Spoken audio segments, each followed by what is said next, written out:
Afternoon. It is 1:01 and this is the January 11th, 2022 meeting of the Landmark Preservation Commission. I'll call this meeting to order. Let's start with introductions of the commissioners. I'll go ahead and get started. My name is Kelly Wemple.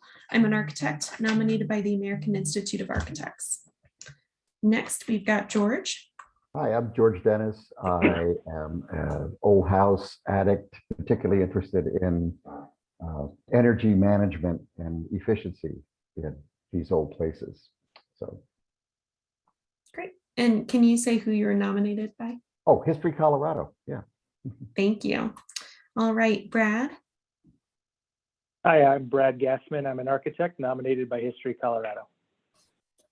Great. Let's see, do we have Erin today? Not today. Yep, she's the only one we're missing today. Okay, Graham. I'm Graham Johnson, Preservation Project Manager, nominated by the Denver Planning Board. Julie. Hi, I'm Julie Johnson. I'm a Historic Preservation Project Manager. I was nominated by the community at large. Gary.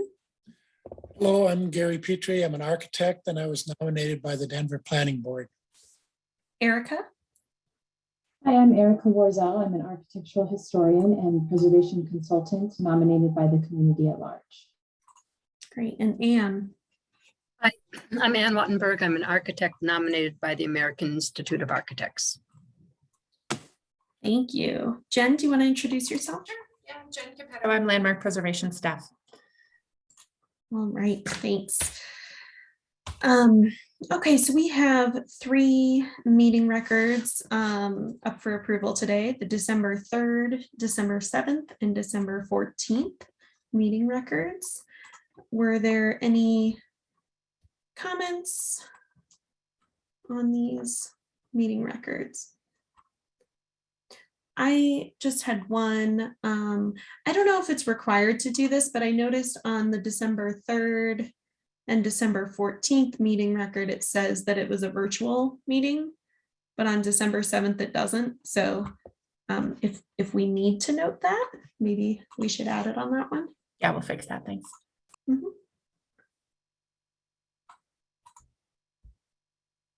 If there aren't any other comments, would someone like to make a motion to approve the meeting records?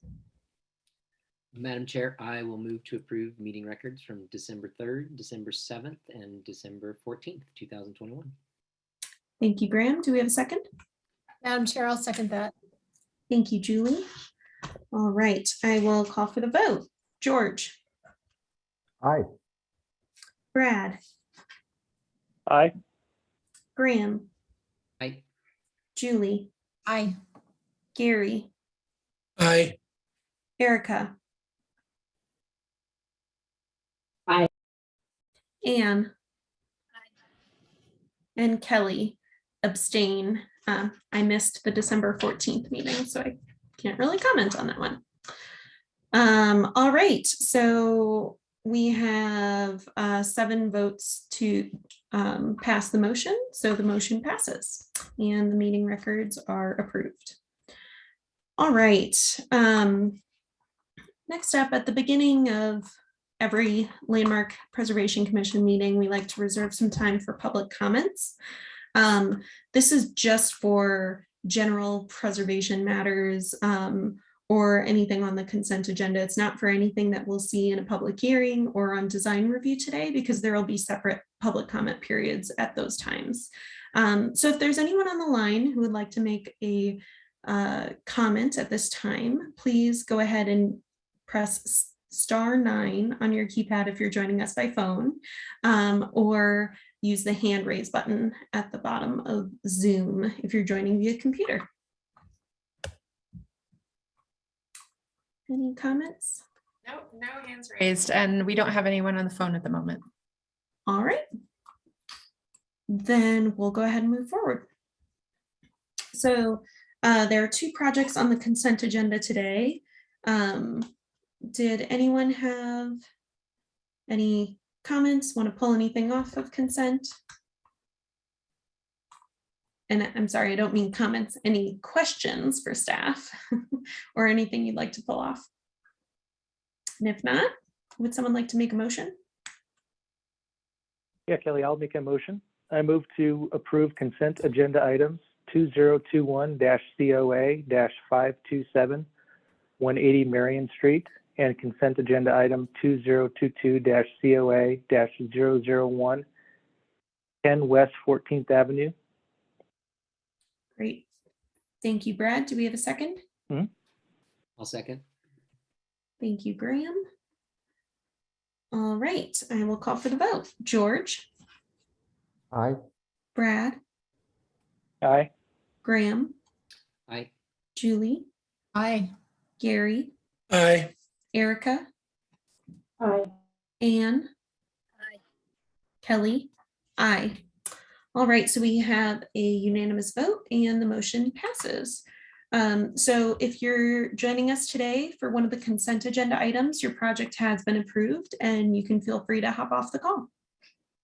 Or you can stick around. We do have one public hearing today. So up on the screen, you'll see the process for public hearings. I'll go ahead and announce the project, and staff will introduce the application and provide their recommendation, after which we'll hear from the applicant, and they'll have up to 10 minutes. Then we will open it up for public comments. So the public comment period for hearings are 3 minutes per person. And as I mentioned earlier, when we ask for public comments, just dial *9 if you're joining us by phone, or use the hand raise function via Zoom if you're joining us via computer, in order to let us know that you'd like to make a comment. After comments, the commission will deliberate and vote. So our hearing today is 2022-LM Demo -009 at 3717 Decatur Street. Brittany, go ahead. So our first application is for demolition of 70% of the roof structure. The commission previously reviewed this application on December 7th as a design review item. However, there was some concern about how much demolition of the roof was required and if that would trigger a public hearing. So the commission did set a public hearing at the December 7th meeting and chose to continue the design review application to the January 11th meeting. Since that time, the applicant did confirm that 70% of the roof would be demolished and it would be the entirety of the rear roof slope, which you can see in this site plan here.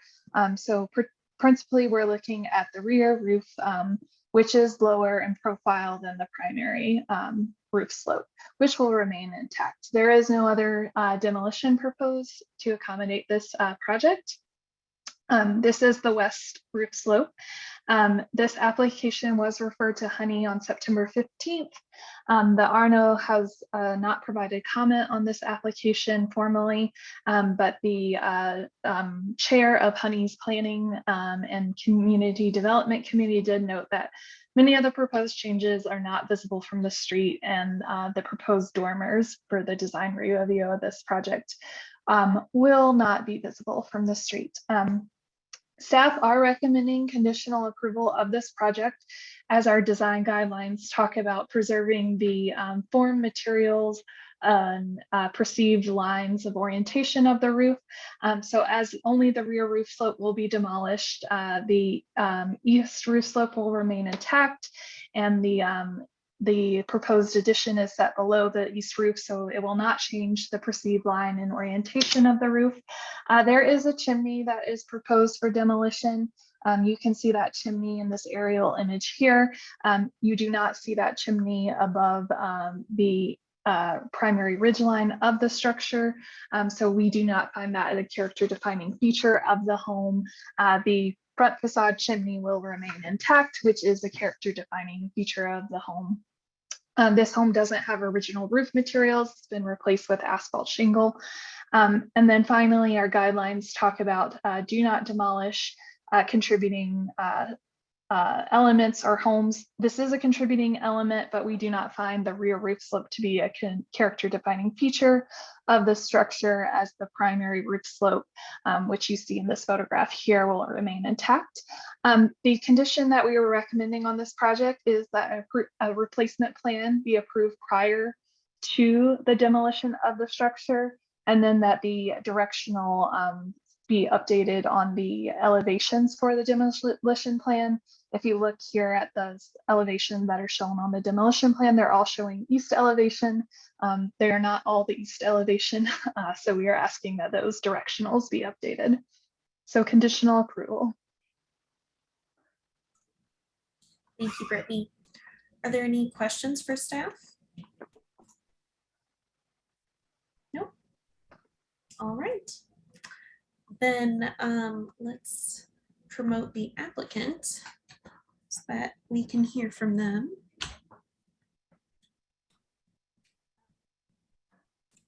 Actually, are they here? That's a better question. Emily, did you promote them yet? I was just noticing that they're not. They're not here. No, I don't see their names. Okay.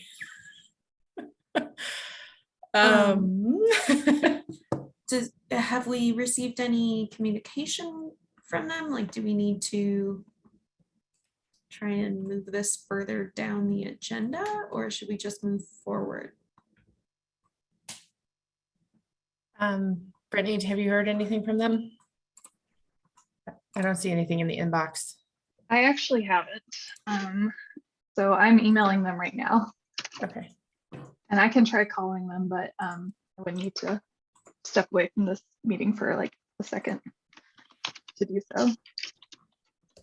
Yeah, okay. If you want to do that, go for it.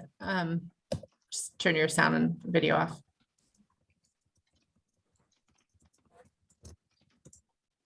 That's a first. Yeah. They did post the property, and public notice has been posted on the property. Yep. Yeah, they were very proactive about that, which was to their credit. Okay. I guess we'll just give it a minute since Brittany's calling them. And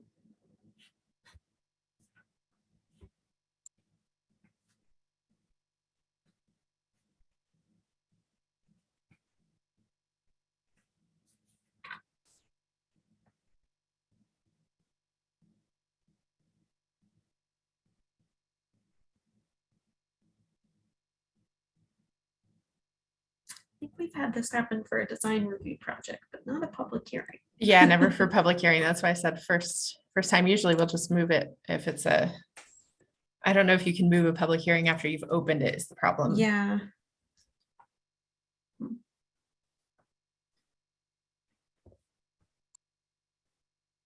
While we're waiting, Nate, do you know if we can move a public hearing once it's already been opened?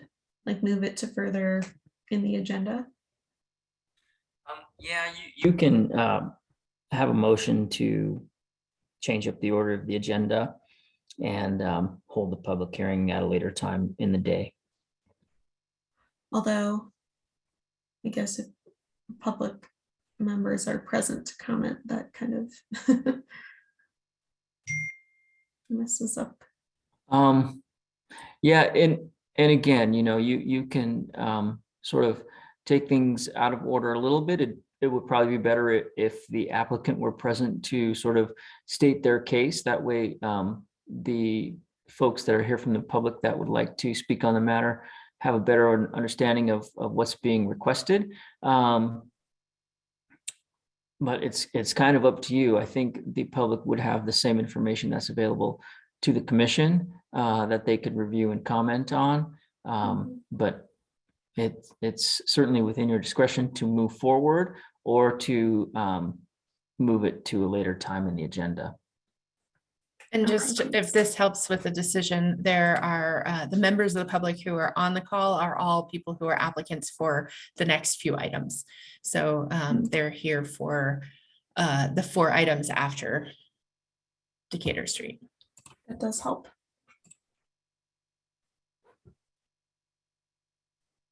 I guess Brittany left the meeting.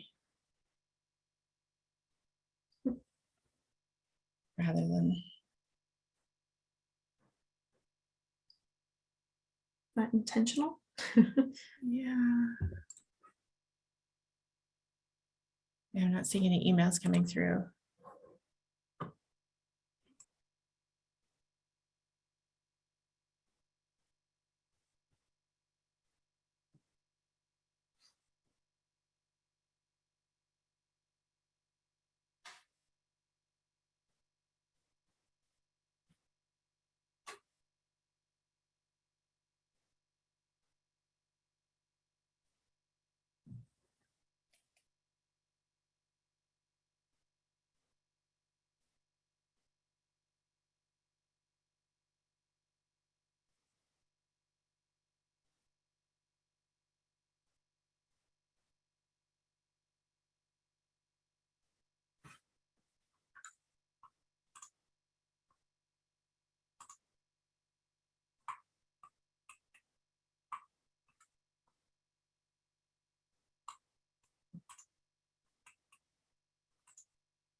Well, it almost seems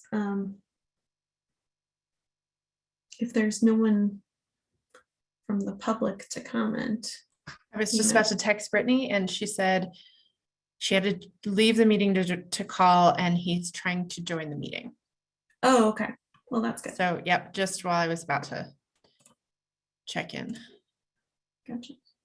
Okay. Thanks for everyone's patience. Oh, we've got someone who's joining. Okay, great. Leah just promoted him just so. Okay. He's not here yet. Well, he's stuck. There we go. He's moved over. So it looks like it's Evan Cunningham has joined us.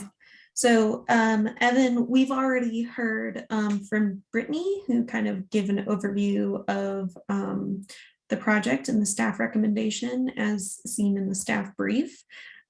So you can go ahead and start your, you have up to 10 minutes. This is just to review the demolition for the public hearing process.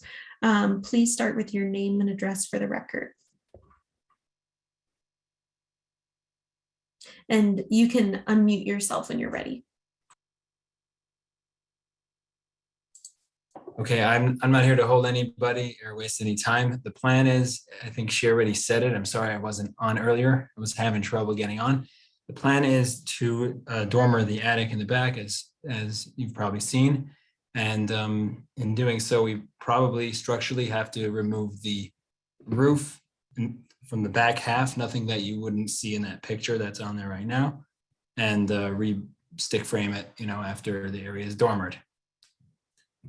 We look forward to doing this and hope you do too. All right. Thank you. Are there any questions for the applicant? I'm good. Oh, sorry, I was talking to the commissioners. You can mute me.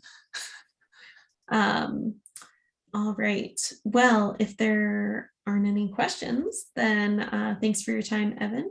And I think the only thing we need is I don't think we got his address for the record. Oh, okay. Work address, home address, whichever. Did he just shoot? No, we just transferred him over. All right. That's okay. I just moved him back. Sorry. Okay. Evan, could you unmute yourself and give us your address for the record?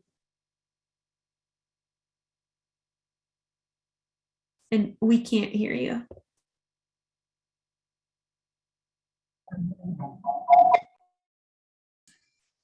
Okay.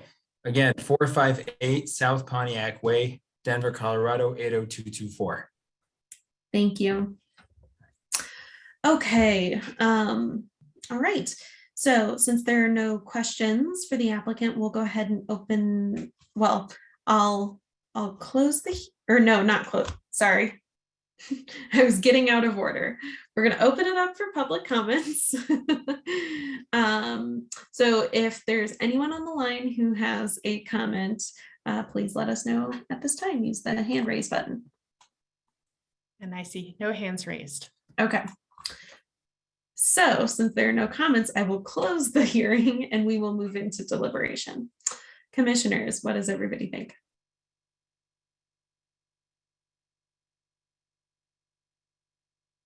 We saw this once before, this application, and when we were reviewing it, realized that the demolition of the roof looked like it exceeded the 40%. As you can see today, we've got that revised demo plan.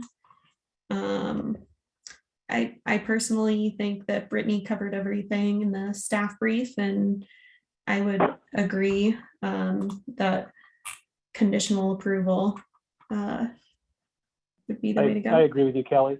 I think that Brittany got it covered, and I think this was kind of, we did get a chance to review this last time, so I think this buttons all the technical issues up with the public hearing. So I agree with staff's recommendation. Thanks, Brad. I do too. Yeah, Madam Chair, I'll support staff's recommendation as well. Thanks, Julie. George, Graham, okay, and I think I see everybody else nodding their head, so there's no need to waste any more time. Who wants to make the motion? I'll make the motion. Thanks, I move Brad. to conditionally approve application number 2022 LMDEO-009 for the roof and chimney demolition at 3717 Decatur Street as per guidelines 2.24 and 2.55, character defining features for the Potter Highlands Historic District, presented testimony, submitted documentation, and information provided in the staff report with the following conditions. Correct elevation direction keynotes on page A 1.1, and approval of a replacement plan is required prior to demolition. Thank you, Brad. Do we have a second? I'll second. Thanks, Erica. Okay, let's go ahead and vote. George. Aye. Brad. Aye. Graham. Aye. Julie. Aye. Gary. Aye. Erica. Aye. Anne. Aye. Kelly. Aye. All right, so we have a unanimous vote, so the motion passes and the project is conditionally approved. So that was the end of our public hearings today. We'll go ahead and move into design review projects. The process for design review is pretty close to what we just went through with the public hearing.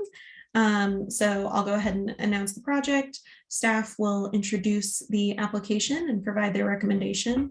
Then we'll go ahead and hear from the applicant. They'll have up to 10 minutes. And then we will open it up for public comments.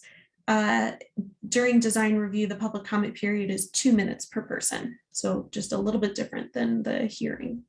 And after public comments, commission will move into deliberation. So the first project we have for design review today is actually the same address that we were just reviewing. So this is 2021-COA-502, and again at 3717 Decatur Street.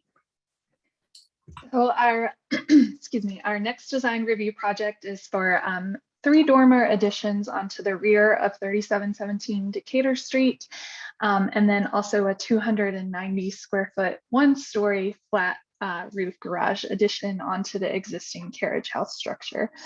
So here you can see photographs of the primary structure and then of the existing carriage house structure at the rear of the lot. So the applicant is just proposing 3 dormer additions. It will involve the reconstruction of the west roof slope that you can see in plan here, and then a 1-story addition onto the existing carriage house that is currently accessed via a driveway and drive aisle off of Decatur Street. The one-story addition will be minimally visible from the public right away. However, we do not have major concerns over the one-story garage addition. So here is the existing elevations of the primary structure. All work will be located on the west elevation, which is the rear elevation of the home. And the applicant has just included the other elevations to kind of show that there are no changes proposed. This home does have existing vinyl windows. However, we do not have record of when those were installed. Google Images is showing those vinyl windows as early as 2007. So here are the proposed elevations. So you'll get a new dormer on the south and north roof plane, along with that roof reconstruction, and then 2 dormers at the west elevation. The dormers are proposed to be clad in lap siding. The reveal of the lap siding is not noted, so staff are requesting that be noted in plan for clarity. There will be casement windows on this home. They do not have divided lights. And then on the south elevation, 2 windows on the historic structure will be infilled, which you can see in plan here. These are located at the rear and are not visible from the public right away. However, we are requesting that those infill windows have an inset of at least 1 inch to show the location of original window openings. And then a new Trex deck will be added to the west elevation, along with a new door. We do allow Trex decking at the rear, but not on the front of the home. In terms of the addition to the carriage house, it will be installed on the south elevation, which you can see and photograph here. So that existing garage door will basically be covered with the new elevation. The carriage house will also be re-roofed as part of this project, and then stucco on the second floor redone to just improve the general conditions of the carriage house. So here's that proposed addition. The garage addition is also proposed to be clad in lap siding. The reveal here is noted, but the finish isn't. So we are asking just for clarity on the lap siding material as part of this approval, that the reveal be noted for both the primary structure, the carriage house addition, and the finish also be noted, as it's going to be a hardy material. The garage door will face onto the east elevation, but this structure does not have an alley access, so we feel that that is appropriate. On the north elevation, a new window will be added. It's noted as a slider window. Staff would recommend a casement or awning or a more traditional operation style window. And then a window on the east elevation will be relocated. However, staff do not have major concerns over the relocation of that window. So generally speaking, we feel that this project complies with the design guidelines for Denver landmark structures and districts. However, we're just asking for additional clarity in the application materials, and that is to confirm the dormer and garage siding material in plan, confirm the dormer reveal in plan, and set the brick infill at least 1 inch on the south elevation to preserve the original window locations, and then confirm the rear door material, and then use a casement, double hung or single hung window in the carriage house on the north elevation. Again, Honey was referred this project, but they did not formally comment. But Tim Bors, the chair of Honey's Design Review Commission, did note that most of the north and south dormers would not be visible from the public right away. Thank you, Brittany. Are there any questions for staff? No. All right, let's promote the applicant again. And for the record, it's the same applicant as previous. So that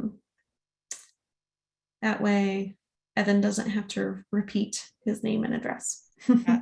And there does seem to be a lag between the time we promote people and the time they show up. So just so you guys know, it's we're working on it. It's just a weird lag today.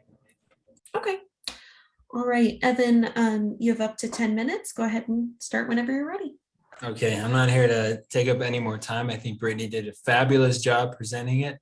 So like I said before, I'm excited to do this project and hope you are as well.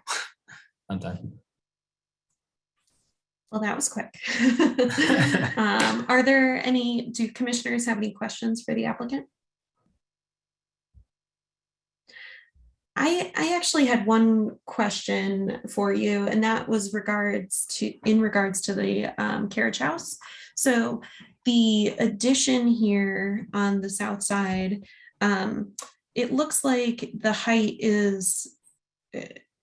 of the parapet for the addition aligns with the top of the wood trim, existing wood trim. And I'm guessing there's,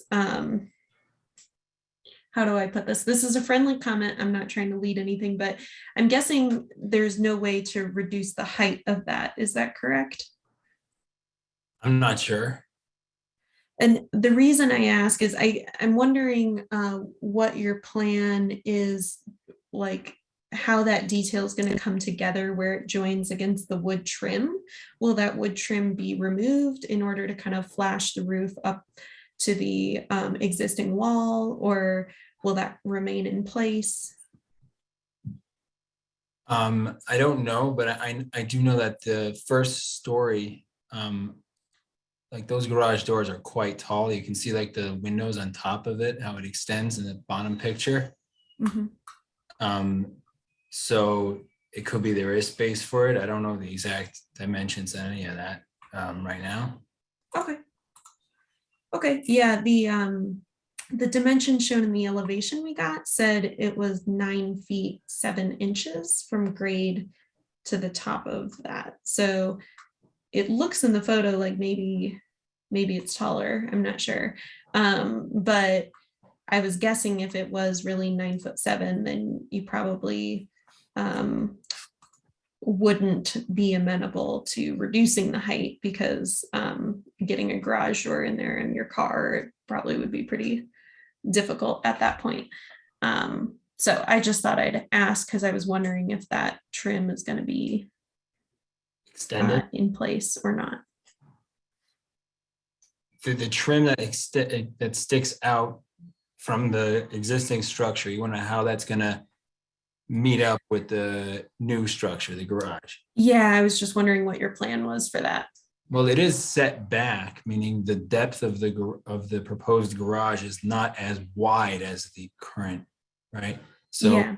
that might offset it nicely, I would think. Mm-hmm. Okay, great. Thank you. Any other questions for the applicant? Nope. All right. Well, thank you for your time. All right. Are there any public comments on behalf of this project? Please use the hand raise button at this time. Raised, so no. Okay. All right. If there are no comments, we'll move into deliberation. What did everybody think?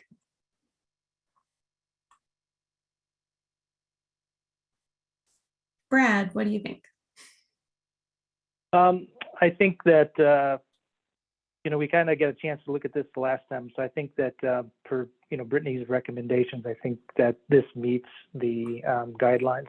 So I am comfortable with staff's recommendation here. I think that the confirmation of a few of the details is important. So I think that's something we make conditions on, but I think that's documented here.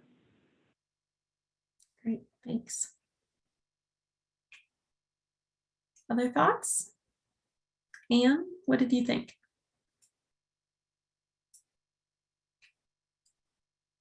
I agree with Brad. I think the staff did a good job of capturing. I think that the basic design seems to meet the guidelines, and there are just some technical issues with the drawings and the specifications and so forth. But I agree with the staff's recommendation. Thanks. And I see some nodding heads, so I'm guessing most people are in agreement on that.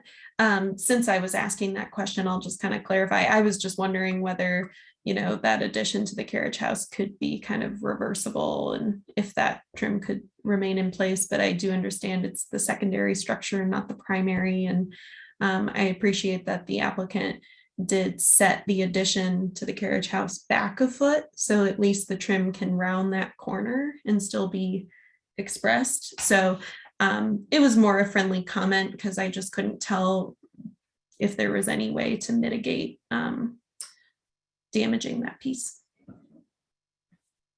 So I agree with what's been said. I think that the staff report did a good job of analyzing it against the guidelines, and I do think it meets the guidelines. So great. It sounds like we're in agreement. Who would like to make a motion? Madam Chair, this is Julie. I'll make the motion. Thank you, Julie. I move to conditionally approve application number 2021-COA-502 for the dormer addition and garage addition work at 3717 Decatur Street as per guidelines 2.14, 2.18, 2.26, 3.1, 3.2, 3.6, 3.7 through 3.9, and 5.23. Character defining features for the Potter Highlands Historic District, presented testimony, submitted documentation, and information provided in the staff report with the following conditions. 1, confirm dormer and garage siding material in plan. 2, confirm dormer siding reveal in plan. 3, inset brick infill at least 1 inch on the south elevation to preserve original window opening locations. 4, confirm rear main door material in plan. And 5, use a casement, double hung or single hung window operation in the carriage house north elevation. Thank you, Julie. Do we have a second? I'll second. Thank you, Graham. I will call for the vote. George. Aye. Brad. Aye. Graham. Aye. Julie. Aye. Gary. Aye. Erica. Aye. Anne. Aye. Kelly. Aye. All right, so we have a unanimous vote and the motion passes. So the project is conditionally approved. All right, I actually have to recuse myself for this next project. So Julie is going to take over and chair this one. Kelly officially over to an attendee, which means she can watch the meeting and listen, but she cannot speak or we can't see her. So let me do that. Kelly keeps moving. Let's see, there we go. And she's moved. Okay. All right. Okay. Next we have project number 2019-COA-495 is at 1250 Welton Street, Emily Griffith Building. And Brittany is our staff person. Take it away, Brittany. So the project before us today is revisions to an approved project and retroactive approvals to an approved project. So the Landmark Preservation Commission reviewed alterations to the Emily Griffith Building through a 2-step process in 2018 and 2019, and essentially approved basically a rear alterations to this building and replacements of the original windows on the oldest portion of the building, which is located right at the corner of Welton and 12th Street, which you see in the upper right corner. So those windows were originally wood windows, but vinyl windows had been installed in the openings, and the commission approved those vinyl windows to be replaced with aluminum clad wood windows to match the profile and design of the historic windows as documented by historic photos. So the applicant is requesting retroactive approval today for the replacement of those windows with aluminum windows instead of the approved aluminum clad windows. And then they're also requesting retroactive approval for the replacement of the steel windows that staff reviewed administratively with aluminum replica windows that are missing a interstitial spacer bar. And then the new approvals today that we were looking at would be for security screens on all the basement windows along Welton Street and then 12th Street as well. So that is, and then also a fireplace at the rear, a gas fireplace. So that is what we're looking at today.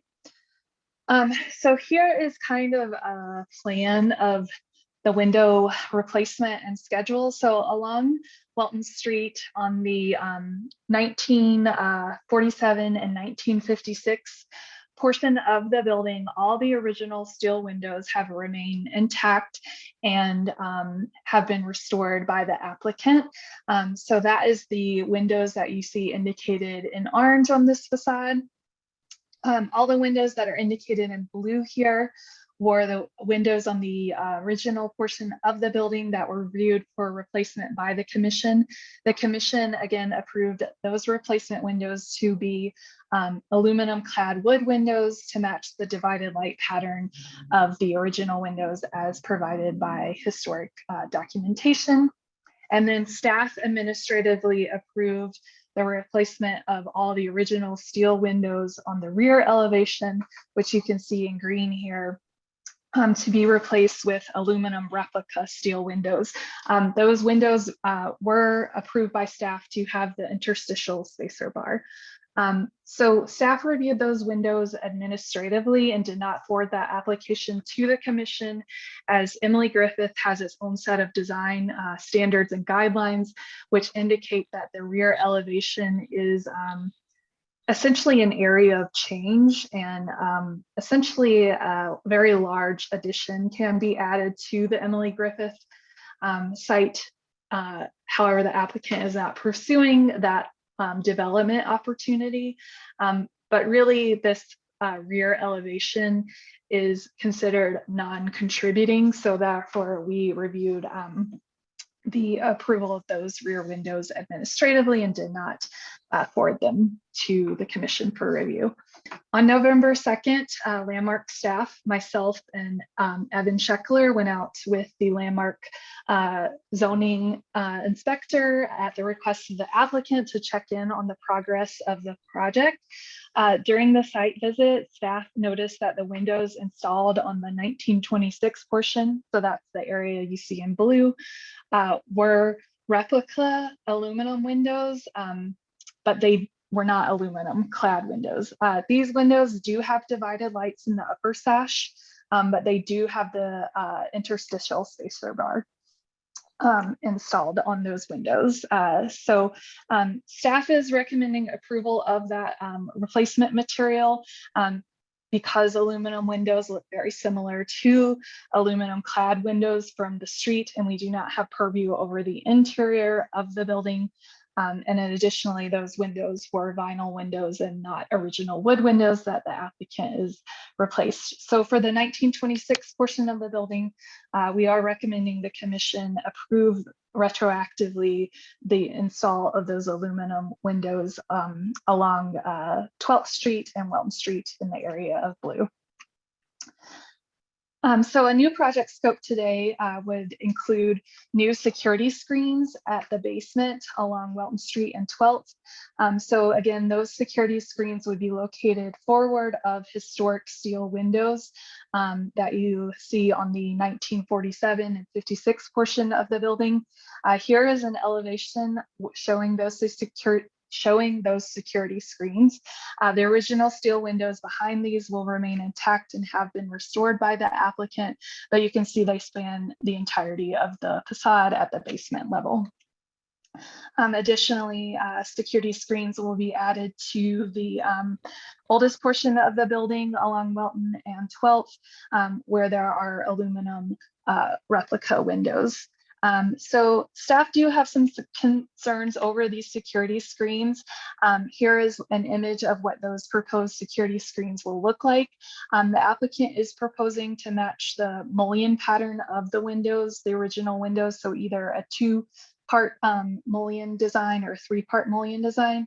However, the security screens will project slightly forward of the building facade, as you can see in these sections here. And that is our major concern, is changing that kind of relationship of the punched opening pattern that you see along Emily Griffith in terms of the punched openings, which are considered a character defining feature of the building. So we would recommend that the security screens be inset into the opening. They will have some level of transparency, as you can see in this image here, but they are metal security screens that will kind of cover the entirety of the window. These windows, as you can see in the elevation, are essentially located right at the sidewalk level. So they are right along the street frontage. So moving along to the replacement windows. So this is the rear elevation. And again, all of the windows on the rear elevation of the structure were replaced with aluminum replica windows. So essentially, it's more than 100 windows on this rear elevation were replaced with replica windows. So here are those replica windows. As we saw at our November 2nd inspection, staff did not initially notice that the interstitial or spacer bar was missing from these windows until we got inside the building and right up on the elevation of the building.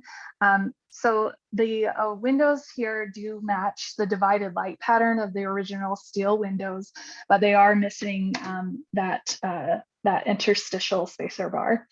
So our guidelines do talk about how that if you have applied mullions, that you use a true divided light or interstitial divider with those applied mullions. So the original steel windows along the alley were replaced. The replica windows do match the light pattern, and the commission has always required that interstitial spacer bar. The steel windows are considered a character defining feature of Emily Griffith. However, much of this elevation is within a potential area of demolition and an area that allows for new construction. The alley is not considered public right of way, and staff did not note the missing spacer bar until directly adjacent to the windows. As the alley elevation is not required to be preserved per the design standards and guidelines for the Emily Griffith Opportunity School, staff felt that some flexibility may be granted by the commission on the use of the spacer bar on these aluminum replica windows. As again, the Emily Griffith guidelines do state that this entire rear elevation can be demolished, with the exception of the north wall of the original 1926 portion of the building, which you can minimally see in this middle picture here. So while it is not a typical condition to not require the interstitial spacer bar, staff felt that the design guidelines for Emily Griffith could potentially give some flexibility to the general design guidelines, as they do not specifically address that the spacer bar is required for replacement windows. However, we would like to note that this applicant is pursuing a tax credit, and we are concerned that the spacer bar may jeopardize their federal, the missing spacer bar may jeopardize their federal tax credit eligibility, and we have encouraged the applicant to reach out early to resolve this issue. But I do know that the applicant would like to keep these windows as is. So we are recommending approval of this, although it is not typically something that we would recommend approval of. And then finally, a new project scope is the applicant is requesting a new gas fireplace on the new entry portico at the rear of the building. This just requires a electrical permit, so that's why we're reviewing it, but it will be located on the south side of the entry portico, as you can see in this plan here, which is all new construction, and we do not have major concerns over that gas fireplace, so we are recommending approval of that project scope. So in terms of the proposed project, we are recommending approval with the condition that the basement windows screens be inset into the wall plane. And then actually the applicant needs to correct page IV 27 of the packet showing the 1926 windows that are not showing the mullions or the spacer bar as they are installed. And then they also need to correct page IV 28 that show the steel replica windows, which they're still showing a section of those those aluminum replica windows with those applied buttons in that spacer bar. So those 2 pages of the packet do need to be corrected to accurately show the as constructed conditions. And that's all I have. Great, thank you very much, Brittany. Commissioners, have you any questions for staff? Erica. Yes, so I have 2 questions. One, the original steel windows at the rear, which I guess were shown in the green, were those double hung? So they look to be replaced, at least in part, by double hung aluminum. Were they double hung to begin with? Some of them were and some of them weren't, depending on which portion of the building they were located on. So it kind of varies depending on the original location. So the material, I'm sorry, the window operation type replaced, is that correct? So these are all they don't match the operation. These are all fixed windows on this elevation, although they do kind of have the appearance of a double hung, but they're all fixed. But so the ones that appear to be double hung replaced ones that were double hung and ones that were either casement or copper or something like that. Yeah, they essentially match the original operation. So like you can see in this middle photograph that those windows on the north elevation don't have that double hung appearance. So they were replicating whatever the original appearance was. Okay, thanks. And then my second question was, I just wanted to confirm, I didn't see any photos in the packet of the oldest portion of the building that had their windows that had aluminum clad. Is that correct? Yeah, so I did not take photos of those when we were out for inspection because I thought they matched our approval and I didn't notice it until I got into the interior of the building. So these are all my photos that I took while out on inspection. But I can confirm that in the 1926 portion of the building, they are aluminum and they do have the interstitial spacer bar in that upper sash.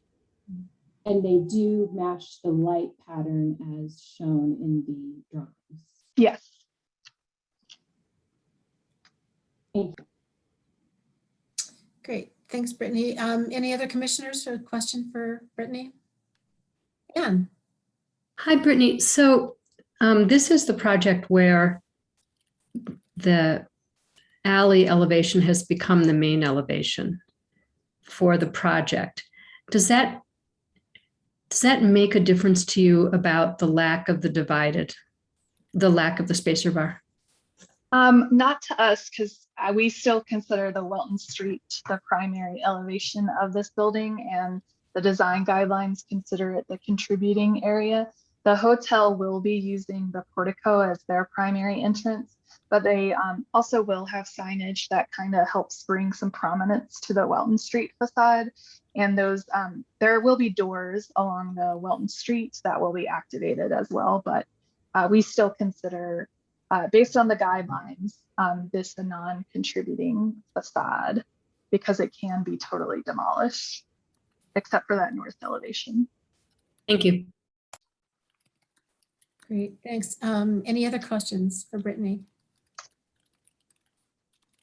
All right, seeing none, thank you very much, Brittany. Jen, do we have the applicant? You're muted, Jen. It's weird. I was unmuted. Huh. Yes. Yes, he's been promoted. Okay, great.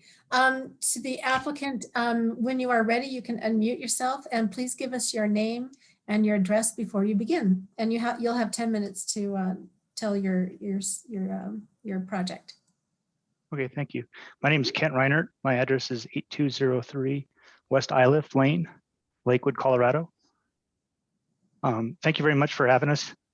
This has been a long project for us trying to get to a completion, and we really appreciate Brittany and staff coming out and doing that courtesy visit. It's our intent to meet the expectations of the city and our owner in this project. With this project coming to a near completion, we just wanted to make sure we didn't have any additional surprises that might preclude us from getting a final sign off and acceptance. And that's why we had the courtesy walk occur, and we do that with all our inspectors. The items that change through the COVID and a lot of things, we've encountered that those first floor windows gets a lot of pedestrian traffic, and a lot of it becomes people touching them. And that's where the desire for the security screens came from, so that we can preclude people from coming by and tapping on the windows, because the majority of these windows go into guest rooms, because the intent of this building is to be a hotel in the future. And so we're trying to provide a secure and safe guest experience for everyone, not just those that are on the upper floors.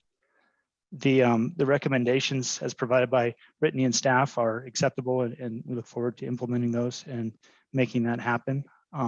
One item that was tied to a question that Ann just had, the entryway, though it's located on the alley, it's directly across from stair C, and so it's identified as the opportunity entrance. And so the owner has full intention to engage that entrance and do drop off on Walton for things like taxis and Ubers and stuff like that. So it won't just be an entrance to the alley; it'll also be an entrance off of Walton Street.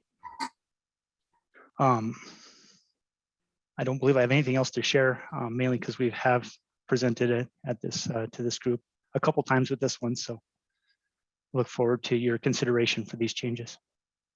All right, Kent, thank you very much. Before you go, commissioners, have you any questions for the applicant? Yeah, I have a question, Julie. Yeah, go ahead. You had made comment that you agreed with staff's recommendations. The security screen, if you're able to inset that, how far can you, the way it's designed, how far can you get that inset into the brick reveal around the window? Unfortunately, not that much. The maximum inset we could achieve is 1 inch. What we found is we measured each one of those opening locations, and they differ a little bit. The 26 building has got a deeper recess to those windows than the 47 and the 56 additions. So we measured each one, but our worst case is call it 2 3/4 inch to the caulking joint for the window.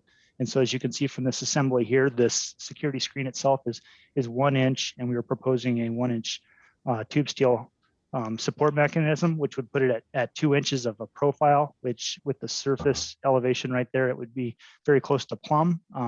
We do believe that we can find a method of recessing and using an angle in lieu of the tube steel to try to recess it a little bit, but we would work with Brittany to find out what that maximum or minimum depth would be for that. And if we can't achieve that, we wouldn't put in place a security screen.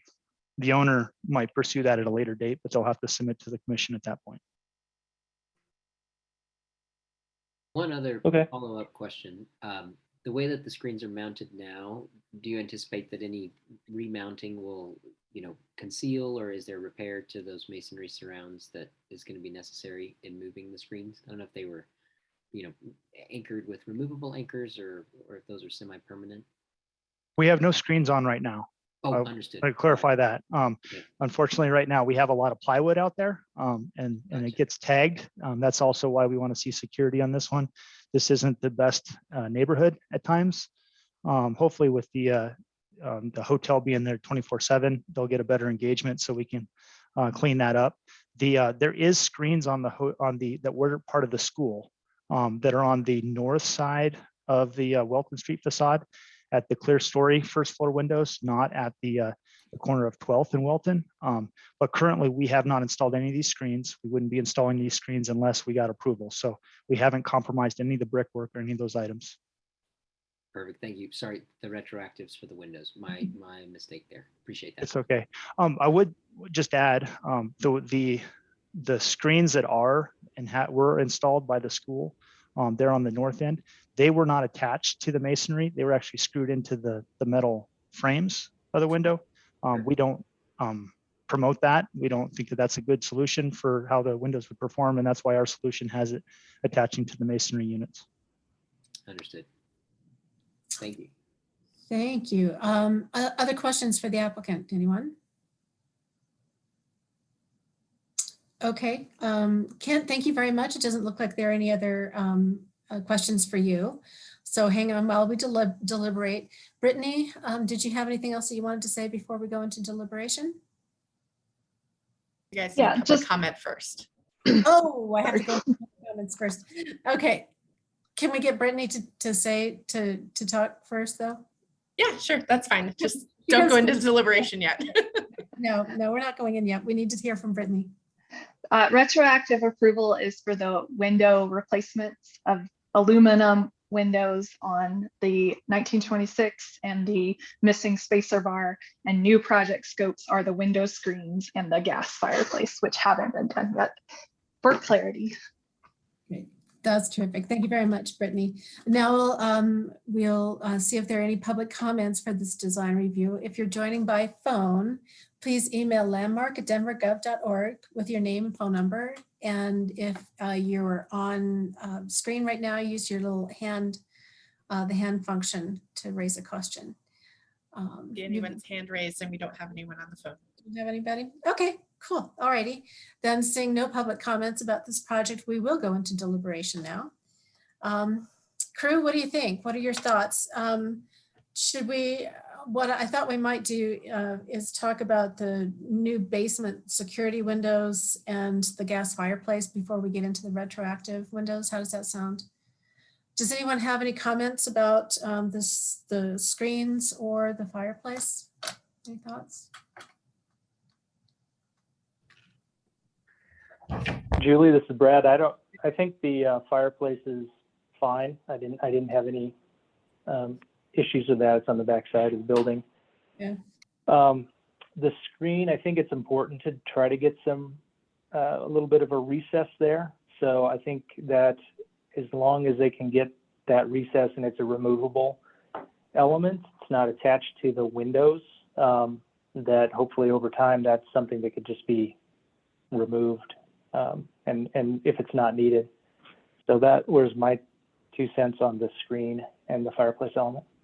Okay, thanks, Brad. Yeah, I agree about the screen. It sounds like the applicant has, it sounds like they are aware of the situation and how to handle it.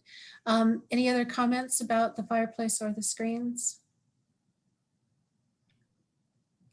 I don't It's already see. been said that Go ahead, George. I'm sorry. Yeah, it's already been said. The screens serve a purpose today. They may not be needed for tomorrow. And yes, the inset is important, but I think security at this present time is probably more important, and it can be reversed. So I'm good with it.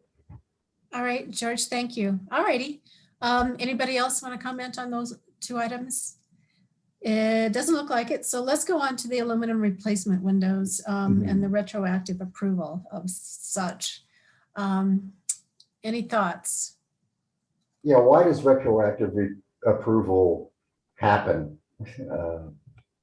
in this particular case? What we recommended or approved a window type and then it didn't happen, or proved impractical, or what happened? So we approved a aluminum clad wood window for the 1926 portion of the building. That was not what was installed. It was an aluminum window. So the applicant is requesting approval for that aluminum window because they don't want to take out the windows and install the approved windows. And then for the rear alley windows, we approved a steel aluminum replica window with a simulated divided light with spacer bar that's clearly noted in our plans. However, that spacer bar is missing on these alley windows, and the applicant also doesn't want to remove these windows and install the approved windows. So it's all retroactive because they're already installed and they don't match our approval. Yeah, thank you, Brittany. So I'm baffled. can I That's ask all. one more? Yeah, go ahead. Can I ask one more Brittany question? The profile of the aluminum window on the 1926 is what you expected though. So the only difference is not aluminum clad wood, it's just aluminum. So in my opinion, the exterior, the way the exterior looks would be the same whether it was aluminum clad or aluminum window. So in terms of that, I think that I don't have any issues with that. I mean, they're both high quality windows, so it's really just the difference of what you see on the inside. Correct. Okay, so that makes sense now. Thank you. All righty. Any other thoughts?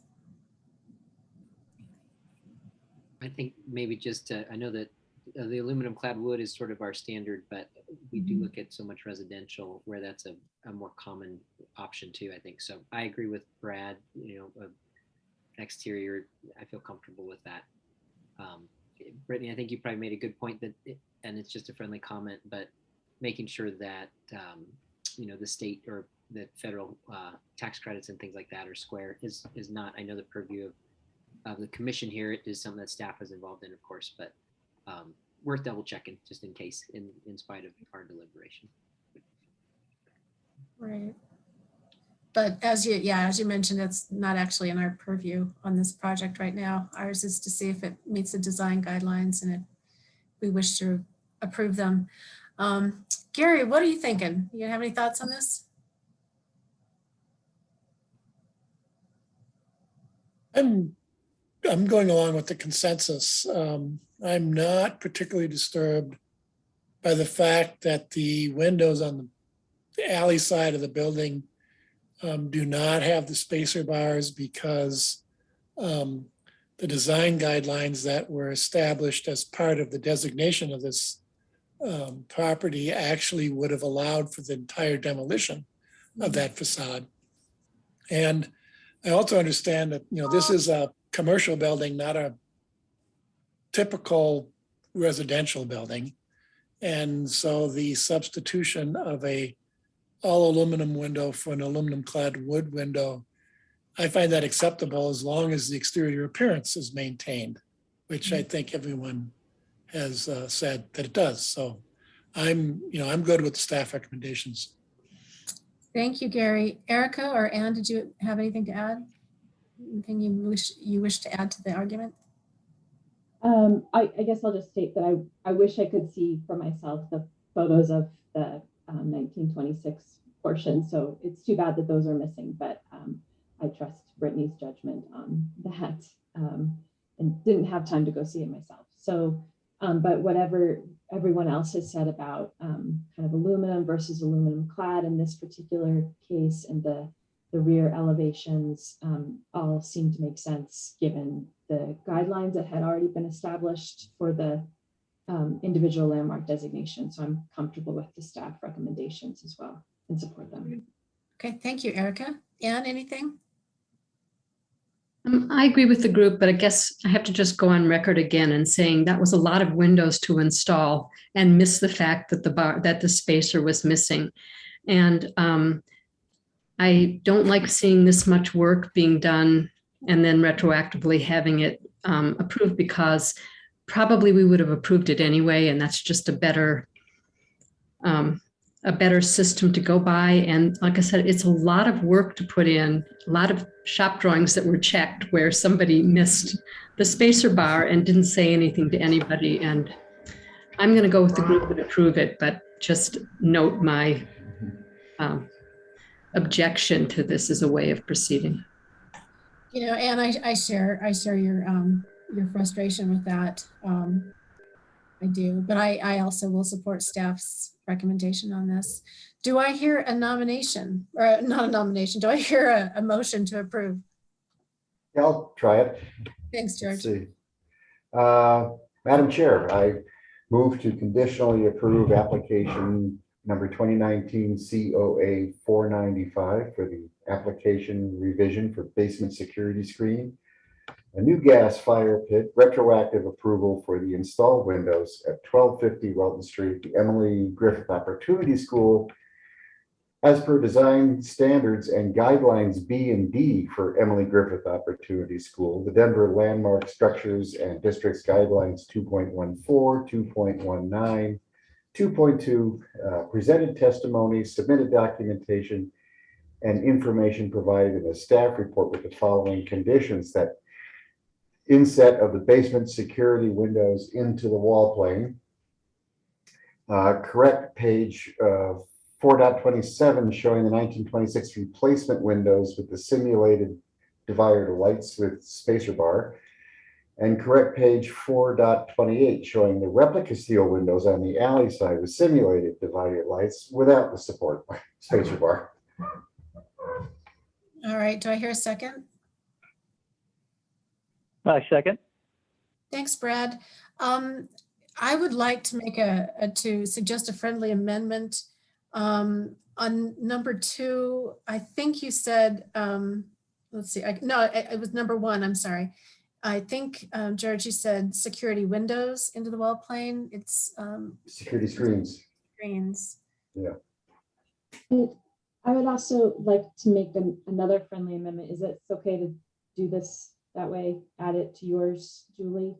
I think so. Okay. You need to have the motioner accept the First Amendment. George, I think you just did, Yeah. right? Mhm. Yeah, I okay. did. And Brad, I wanted to ad lib that as best they could on the inset, but it's okay, Brad, do you also accept? I accept, yes. Thank you. Erica. Perhaps I misheard, so sorry if this is incorrect, but I think George had mentioned rather than design guideline 2.20, I thought I just heard 0.2. So I just wanted to correct that so that it's referencing design guideline 2.20. Okay. 2.20. Okay, George accepts and Brad. I accept. All right. All right. Thank you, gentlemen. Then without further ado, we shall call for the vote. George? Aye. Brad? Aye. Graham? Aye. Gary? Aye. Erica? Aye. Anne? Aye.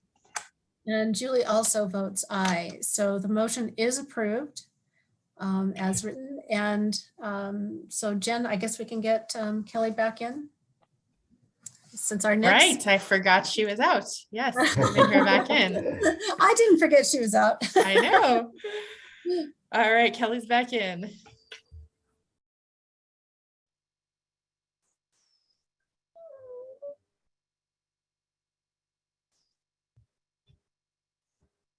You forgot me, Jen? How rude. I didn't forget you. You just, you weren't there for the last meeting. That is true. I was not. Okay. All right. The next project up for design review is number 2022-COA-005 at 1622 Emerson Street. So Abby, take it away. Thank you very much. So this is a mass form and context application for multifamily residential infill in the Swallow Hill district. So the infill is proposed for that vacant area that you see right there in the center of the frame. So this is the block of Emerson. You can see the adjacent properties there.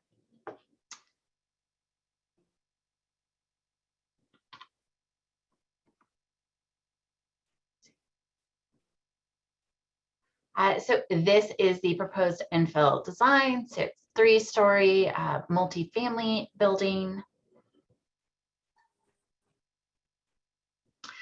So here is the block. So you can see somewhat unusually, it's on one zone lot with the adjacent building, the white with green trim building that you could see there on that first image I showed. So it looks like historically nothing has ever been built in that side yard. Going back through Sanborn maps, it doesn't look like anything was ever located on lots 24 and 25 that you see there to the side. So that's where the new structure is proposed in that side lot on the same zone lot with the existing building there, which is also a multifamily residential building. So the project will also include the demolition of 2 structures at the rear. So you see there with that darker shading. You can see they also appear on the historic Sanborn maps. So the one in the upper corner is an alley dwelling, and then there's a large garage to the south there. These are the 2 structures. So you can see that large garage based on Sanborn maps was built between 1904 to 1925. And then that alley house appears on Sanborn maps as early as 1897. So it was built sometime before then. Since the dwelling was constructed within the period of significance for the district, which is prior to and including 1917, and the garage is a large structure, approximately 20 feet by 50 feet, which may have been built during the period of significance. Staff finds that the proposed demolition of these buildings needs to be reviewed by the commission separately to determine whether or not they're contributing to the district. So staff has requested a demolition application be submitted for each of these buildings, but these have not yet been received. So just wanted to heads up that we think you still need to review these separately. These aren't part of the application today. And we will be suggesting a conditional approval based on these coming forward and being approved for demolition by the commission.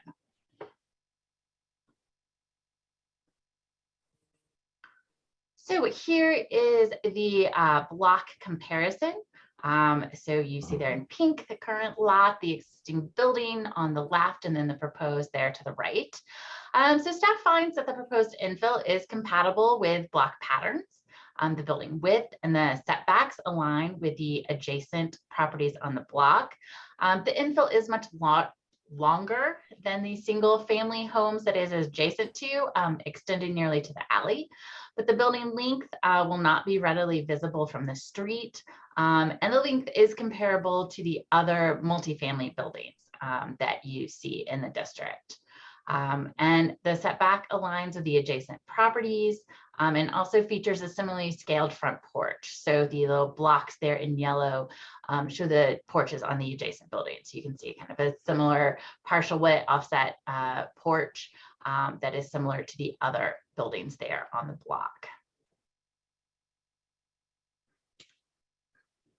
So here's some district comparisons showing design inspiration. So the Swallow Hill Historic District includes many elaborate examples of Queen Anne architecture constructed prior to the 1893 silver crash, as well as more restrained designs constructed after, including a mix of both single family and multifamily buildings. So the infill at 1622 Emerson will be located mid-block with historic single-family residences to the north and south. A large multifamily infill is located across the street. You see that here in this comparison, that's 1631 Emerson. And then there's also a large historic multifamily residence that's on the northwest corner of this block. So the proposed infill is looking to these other multifamily historic buildings for its inspiration and is a simplified interpretation of these other multifamily residences within the district. The infill will feature a flat roof, simplified cornice, a porch, balconies, and a projecting bay, all features that are found on other multifamily buildings within the district. So here's the streetscape comparison. So you can see the building width and the building height are comparable to other adjacent properties on the block. The facade is proportioned to fit within the block context, and staff found that it will not overwhelm the adjacent structures. Floor-to-floor heights are similar to the adjacent properties and visually aligned when possible. There are changes in grade here, which means that it's difficult to really exactly align. The infill will feature a partial width porch with a balcony above. This is a simplified version of the two-story porch that's found on the adjacent structure at 1610 Emerson. Staff finds the size and placement of the porch on the infill relates to the adjacent single-family homes as well as to larger district patterns. So here's the floor plan. So you can see here on the left is the first floor plan. Then you also have the roof plan there to the right. So it features a somewhat unusual design in that the first floor will have a smaller footprint. Part of the second and third floors will cantilever out over the parking lot. So that's where you see here on the first floor plan, those parking spaces. And then on the roof plan, you'll see that the upper levels cantilever over the parking. But staff finds, that though this is atypical, it's located at the rear and we don't think it will be readily visible because there's a fairly minimal spacing between the infill and the adjacent properties. So that really isn't going to have a lot of visibility to the rear parking, and much of that visibility will be blocked in by also a kind of courtyard area that is planned between the two buildings. So as far as kind of circulation patterns, there's a single entrance that faces the street. This entrance will be directly into a first floor unit. There is then also a side entrance here off the front porch as well that leads into another first floor unit. So the only kind of direct access from the street will be to those first, those two street facing units. All the other units will be accessed off the parking lot. So the main access points or main entry points will be off the parking lot. While this may be a little atypical, I think it is, staff finds it's compatible because it's kind of preserving the appearance from the street of a single entrance, and then having the rest of the kind of more general access is available off the parking lot. So here you have the front and the rear elevations. So the building will use variations in wall plane to reduce the apparent scale of the large mass. Staff finds this also helps it relate to the adjacent Queen Anne structures, which feature a lot of variation in wall plane as well. The infill features a flat roof design with a simplified cornice, which is characteristic of other multifamily buildings within the historic district. And then features that simple front porch with a balcony above. Having that two-story front porch feature is also something that is found in the district as well. And then there is also above that then as well kind of an inset balcony on the third floor. So here you have the side elevations. So you can see there on the lower image, the shaded area, that's where there will be the cantilever over the parking lot, and also where kind of the main entry doors will be into the complex.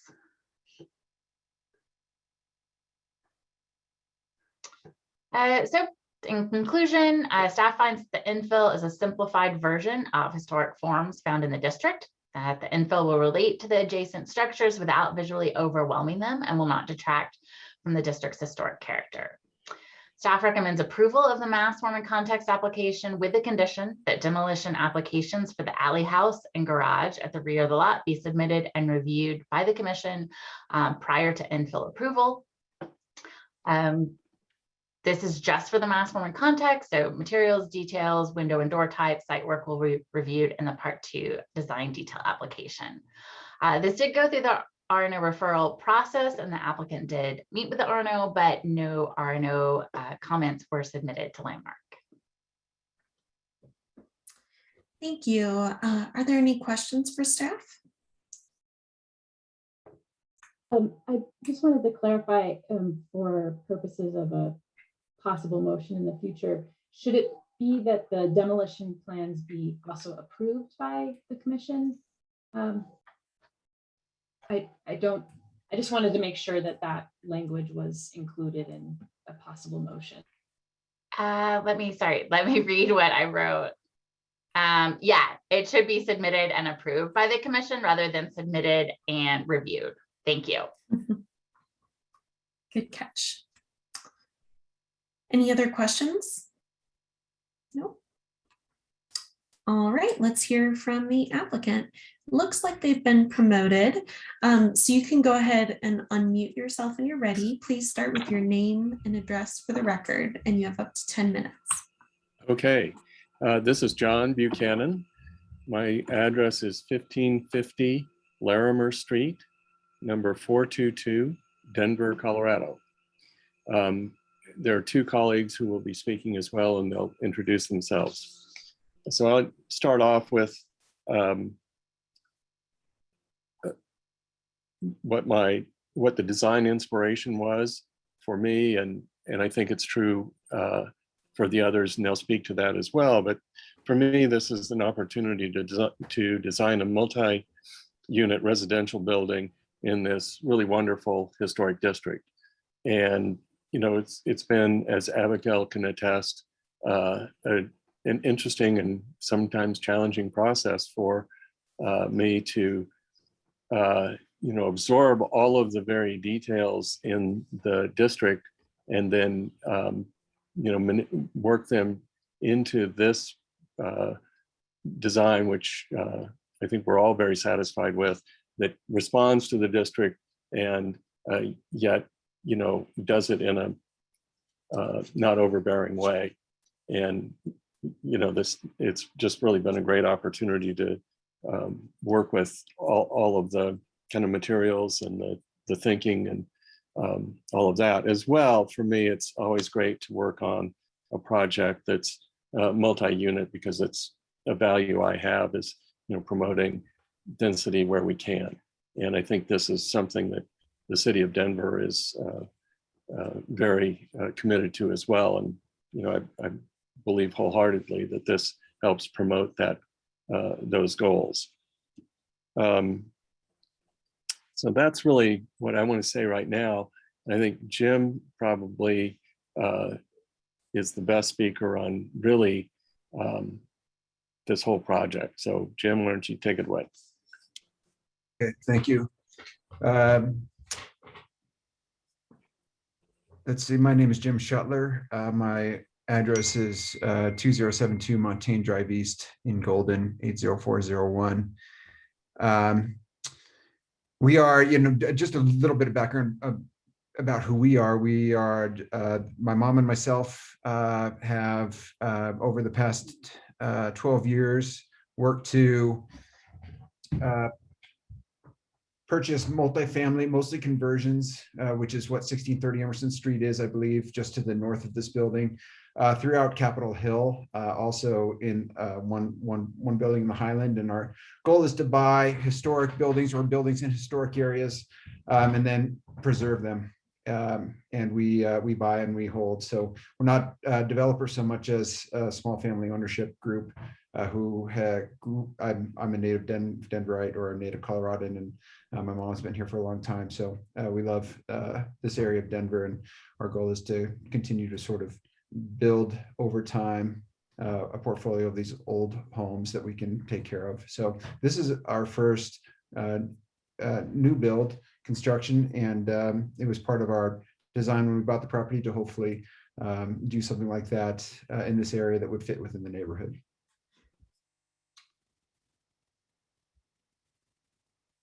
And that is all for me, unless there are questions.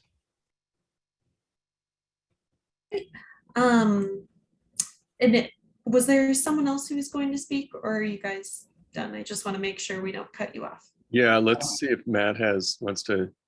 Yeah, my name is Matthew Lawrence. I'm with MKL Architecture. We're the architects of record for the project.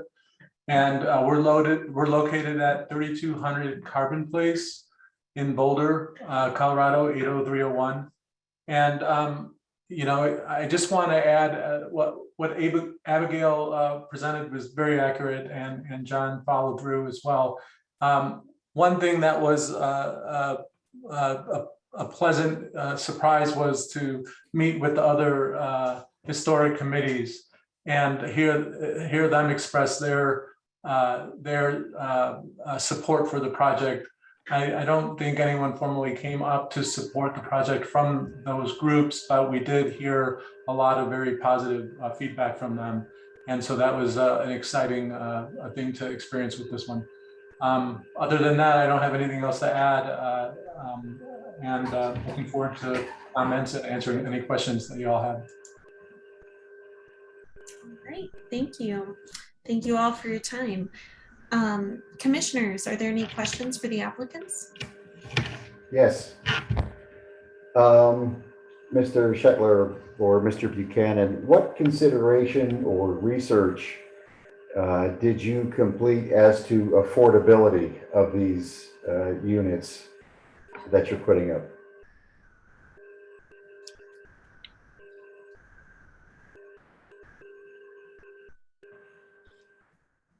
Anyone? Yeah, this is Jim Shetler. I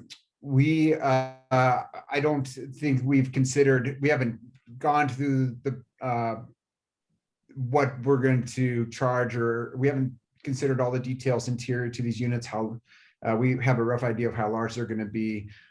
We did do ADA. Obviously, we've considered ADA access to fit within the guidelines.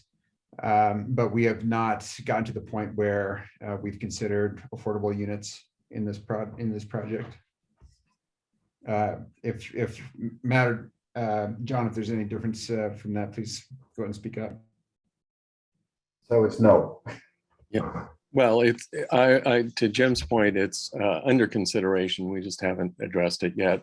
Our primary thing that we did address was that all four of the ground floor units are ADA accessible, and we thought that that was, an important value to the project. Good start. Thank you. Any other questions for the applicants? No. All right. Well, thank you so much for your time. All right. Is there anyone on the line who would like to make a public comment on this project? If so, please use the hand raise button at the bottom of your screen. Don't see any hands raised. Nope. All right. Was there any recap, Abby, or should we move into deliberation? I don't have anything else. All right, let's deliberate then. Commissioners, what did you think of this proposed infill? And remember, we are reviewing this for phase 1, mass form and context. So it will come back to us for design details and also for those structures for us to review the demolition of those structures. So let's not make any comments about that at this time, unless there's something you see that might be helpful to the applicant to know when they return with design details.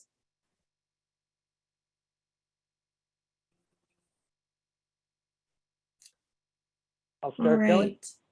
Go for it. I think this project does a pretty nice job actually of adhering to the guidelines. I think that the scale seems really pretty well done. I think it reflects kind of the scale of the neighborhood and the adjacent buildings. So I didn't have any major concerns. I think the tuck under parking that was kind of brought up is potentially something you'd see from the street. I think cars will be tucked under there enough, and that's a good solution.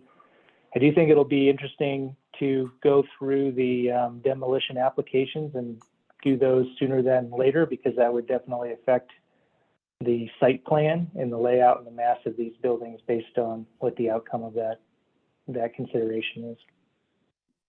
Yeah, I think that's a good point, Brad. And I agree with everything that you've said. I think that Abby's assessment of the guidelines, I think, was dead on. And as far as the mass and scale goes, I think it fits well in the neighborhood and the historic context, and definitely is identifiable as new, and it's not replicative of anything, but it is compatible with the district. So that's great to see.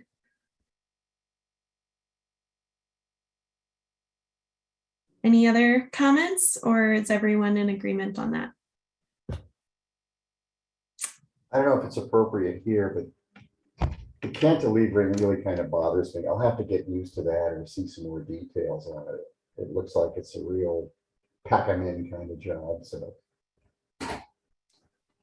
But I can be, convinced otherwise, I guess. Well, I mean, if you're concerned that the cantilever does not meet the guidelines, then this is the right time to bring that up because that is part of the mass and form. So if you're afraid that it doesn't meet the guidelines, then let's talk about that. Did anyone else have concerns about the cantilever? This is Erica. I didn't have concerns mostly because it is set back, not only on the site, but also kind of meets up to the plane of the front piece of the building. So I wasn't concerned that it would be visible, if at all, from the public right of way. Otherwise, I think I would have concerns about using a cantilever and how that fits within the historic district. But given its placement and kind of screening by the rest of the building, I didn't have concerns. Thanks, Erica. Yeah, I agree with you. And I think, Brad, you mentioned that you felt the same way, that since it wasn't as visible from the public right away.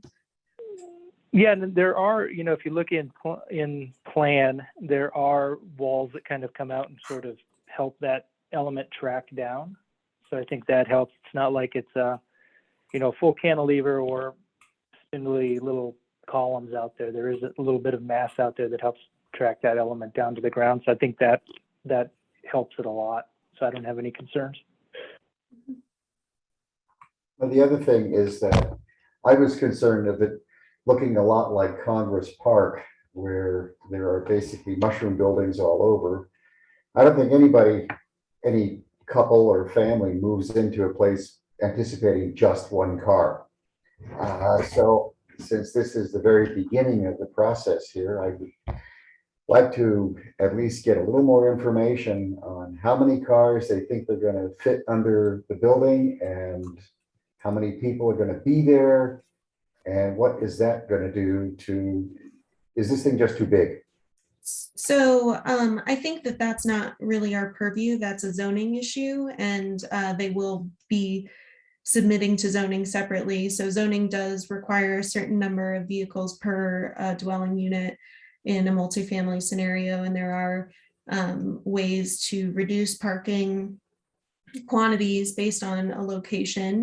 This is in a very urban context that's near transit, and so and they're very small units. So I'm guessing this isn't, a family that lives in Congress Park and has kids and needs multiple vehicles, So I think that's all out of our purview. We're really just concerned with the historic context. So affordability of the units, and the number of vehicles is really not for us to determine. Right. Okay. Thanks. All right. Any other comments? Kelly, I don't want to say anything that hasn't been said, but I think the urban context here and the solid front mass helps to justify that cantilever, and that's been said, but I'll throw my hat in that ring as well. Thanks, Graham. And Anne, did you have something to add?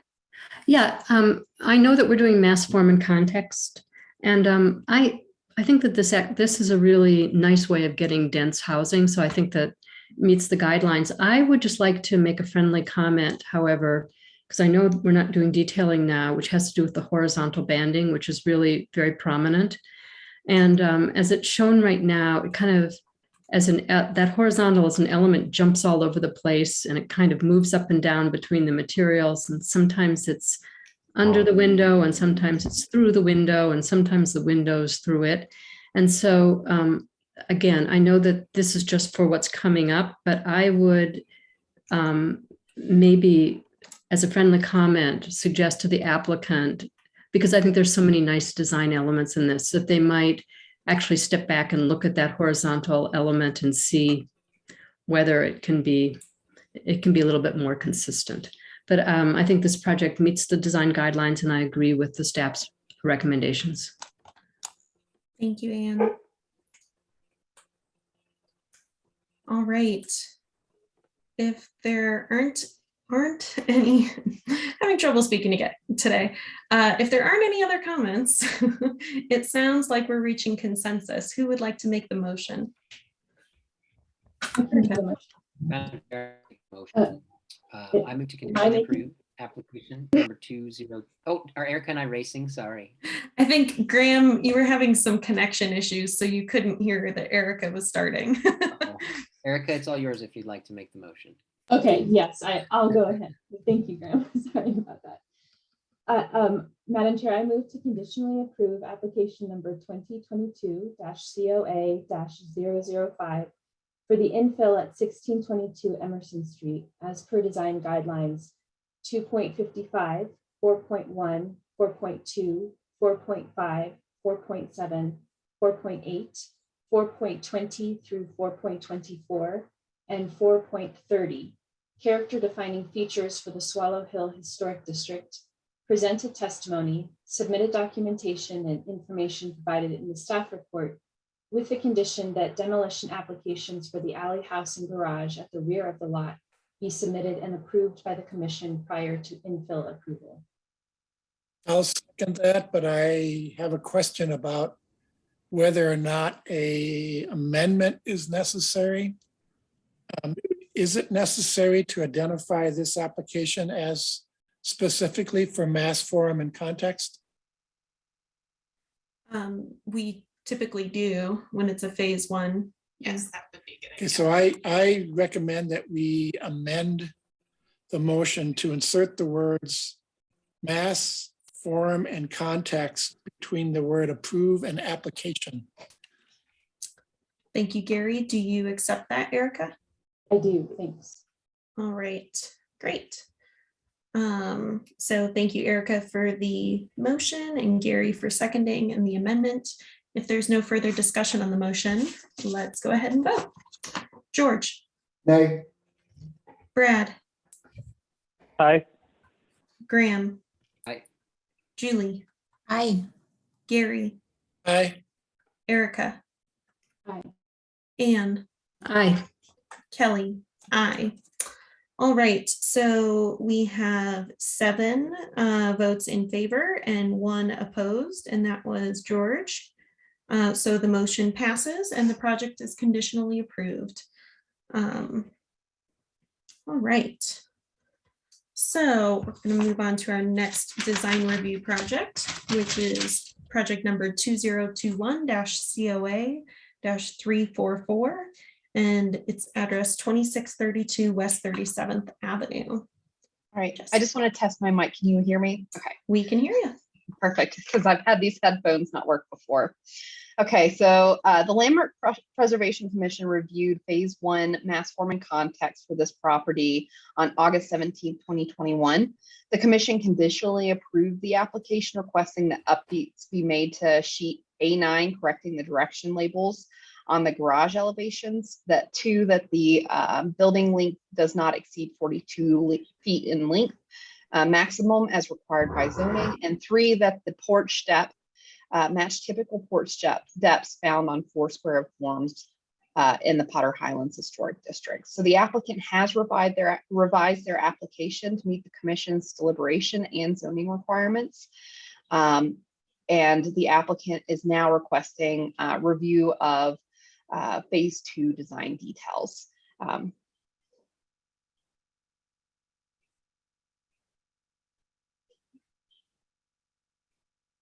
So 2637 West 37th Avenue is in the Potter Highlands Historic District, as I stated before.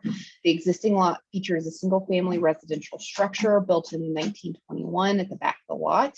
The applicant is requesting to construct a new single-family tandem house at the front of the house, or excuse me, at the front of the lot. The property is in the UTUB zone district, which allows the construction of tandem houses. Additionally, the Potter Highlands Historic District has a conservation overlay, that's CO-4, which allows some exceptions to the zoning code.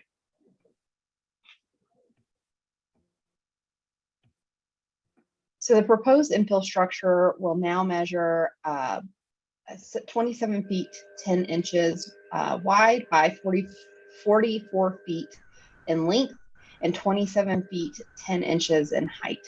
The length of the building includes the revised porch depth of 6 foot 6 inches.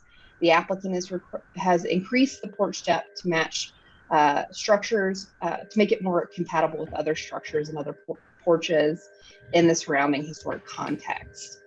After reviewing this application with the zoning administration team, it was determined that the porch depth could potentially be increased if it allowed the building to fit in the surrounding historic context.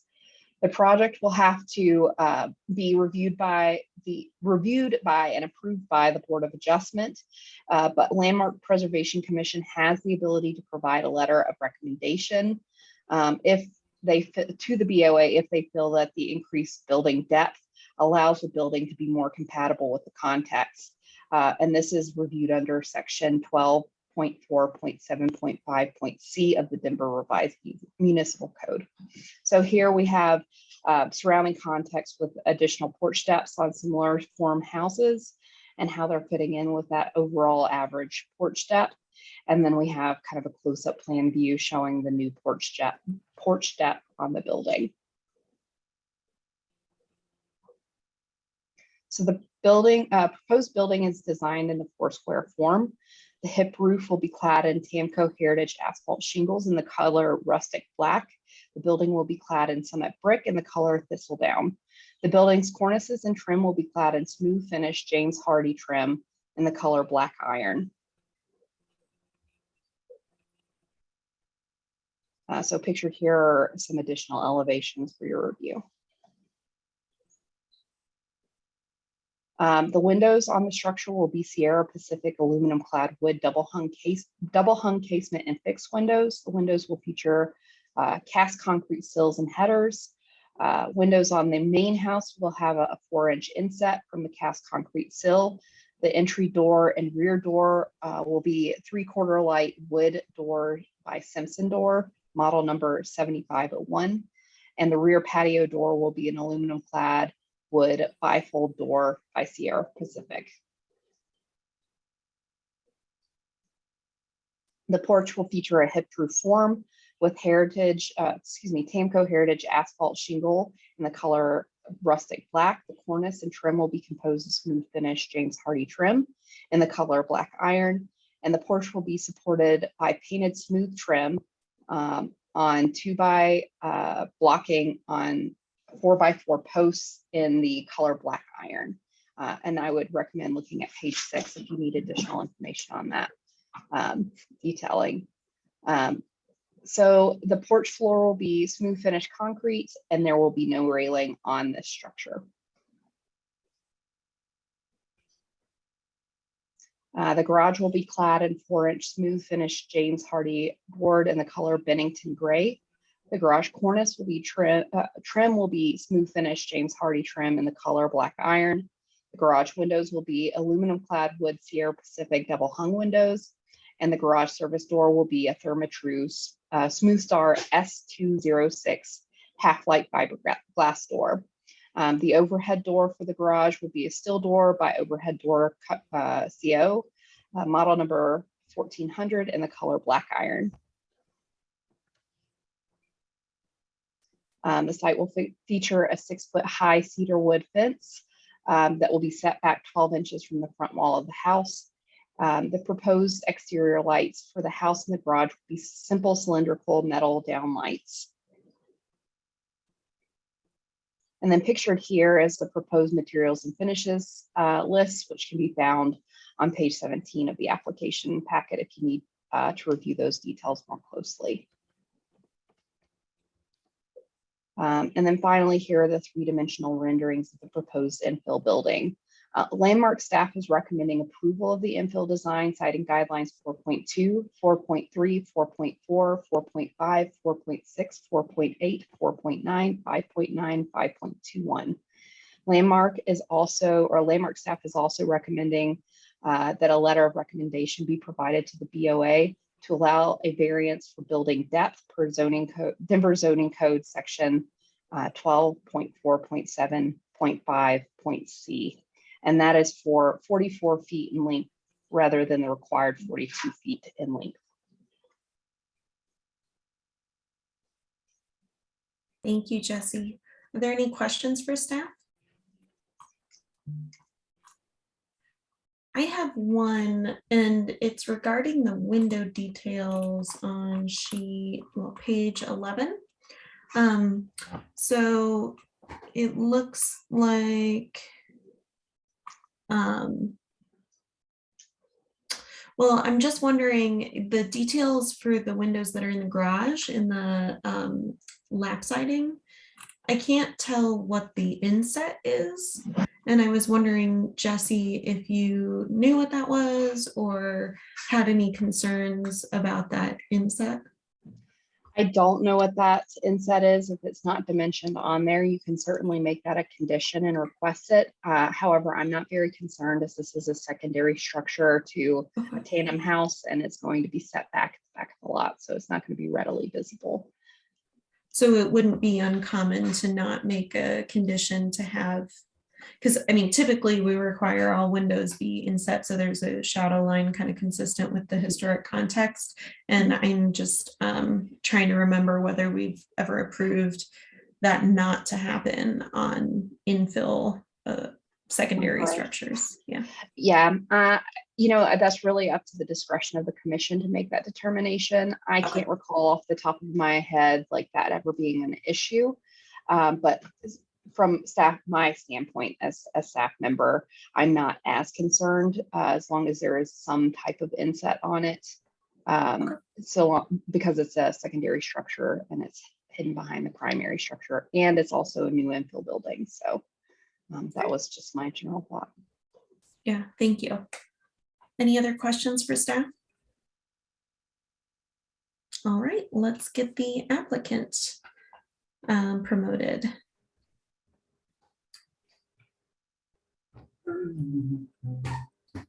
And whenever you're ready, please start with your name and address for the record. You have up to 10 minutes.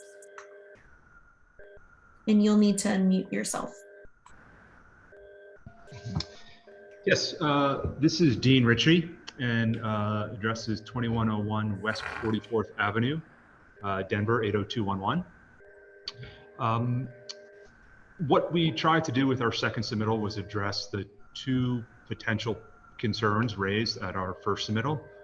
The first was to detail the building in a way that it wouldn't come across as a replica of a historic house. We've sort of done that by keeping the detailing very simple. If you look at our eaves, it's just a straight 1x fascia. Soffit is just a flat painted soffit, no beadboard, no exposed rafters. Pretty much the same with the porch roof. We went with a precast concrete head and sill rather than stone. We went with a very sort of uniform, hard-edged brick. So, you know, hopefully we've sort of landed at a place where, I mean, the form is obviously derivative, but it's not you know, it's not trying to be a replica of a historic house. The other issue was the front porch depth. And just to sort of recap that quickly, we've got a couple unique requirements when it comes to the tandem house. There's a maximum width and a maximum length. We reduced the allowable width by 8 feet in this case to make the building fit better. And we reduced the length by 3 feet in order to get a small porch on there. I think everyone agrees a 3-foot porch was less than ideal, but we were reaching a point where we were giving up maybe, you know, 30% of the allowable building area, and it was becoming very difficult to make that work. So through Jess, we've had some meetings with zoning. I believe everyone is on board. We will have to go through BOA to get approval for the extra couple feet we added to the porch. And hopefully with some support from you, that would be a pretty easy process. That's pretty much all I have. Thank you, Dean. Thanks for your time. Are there any questions for the applicant?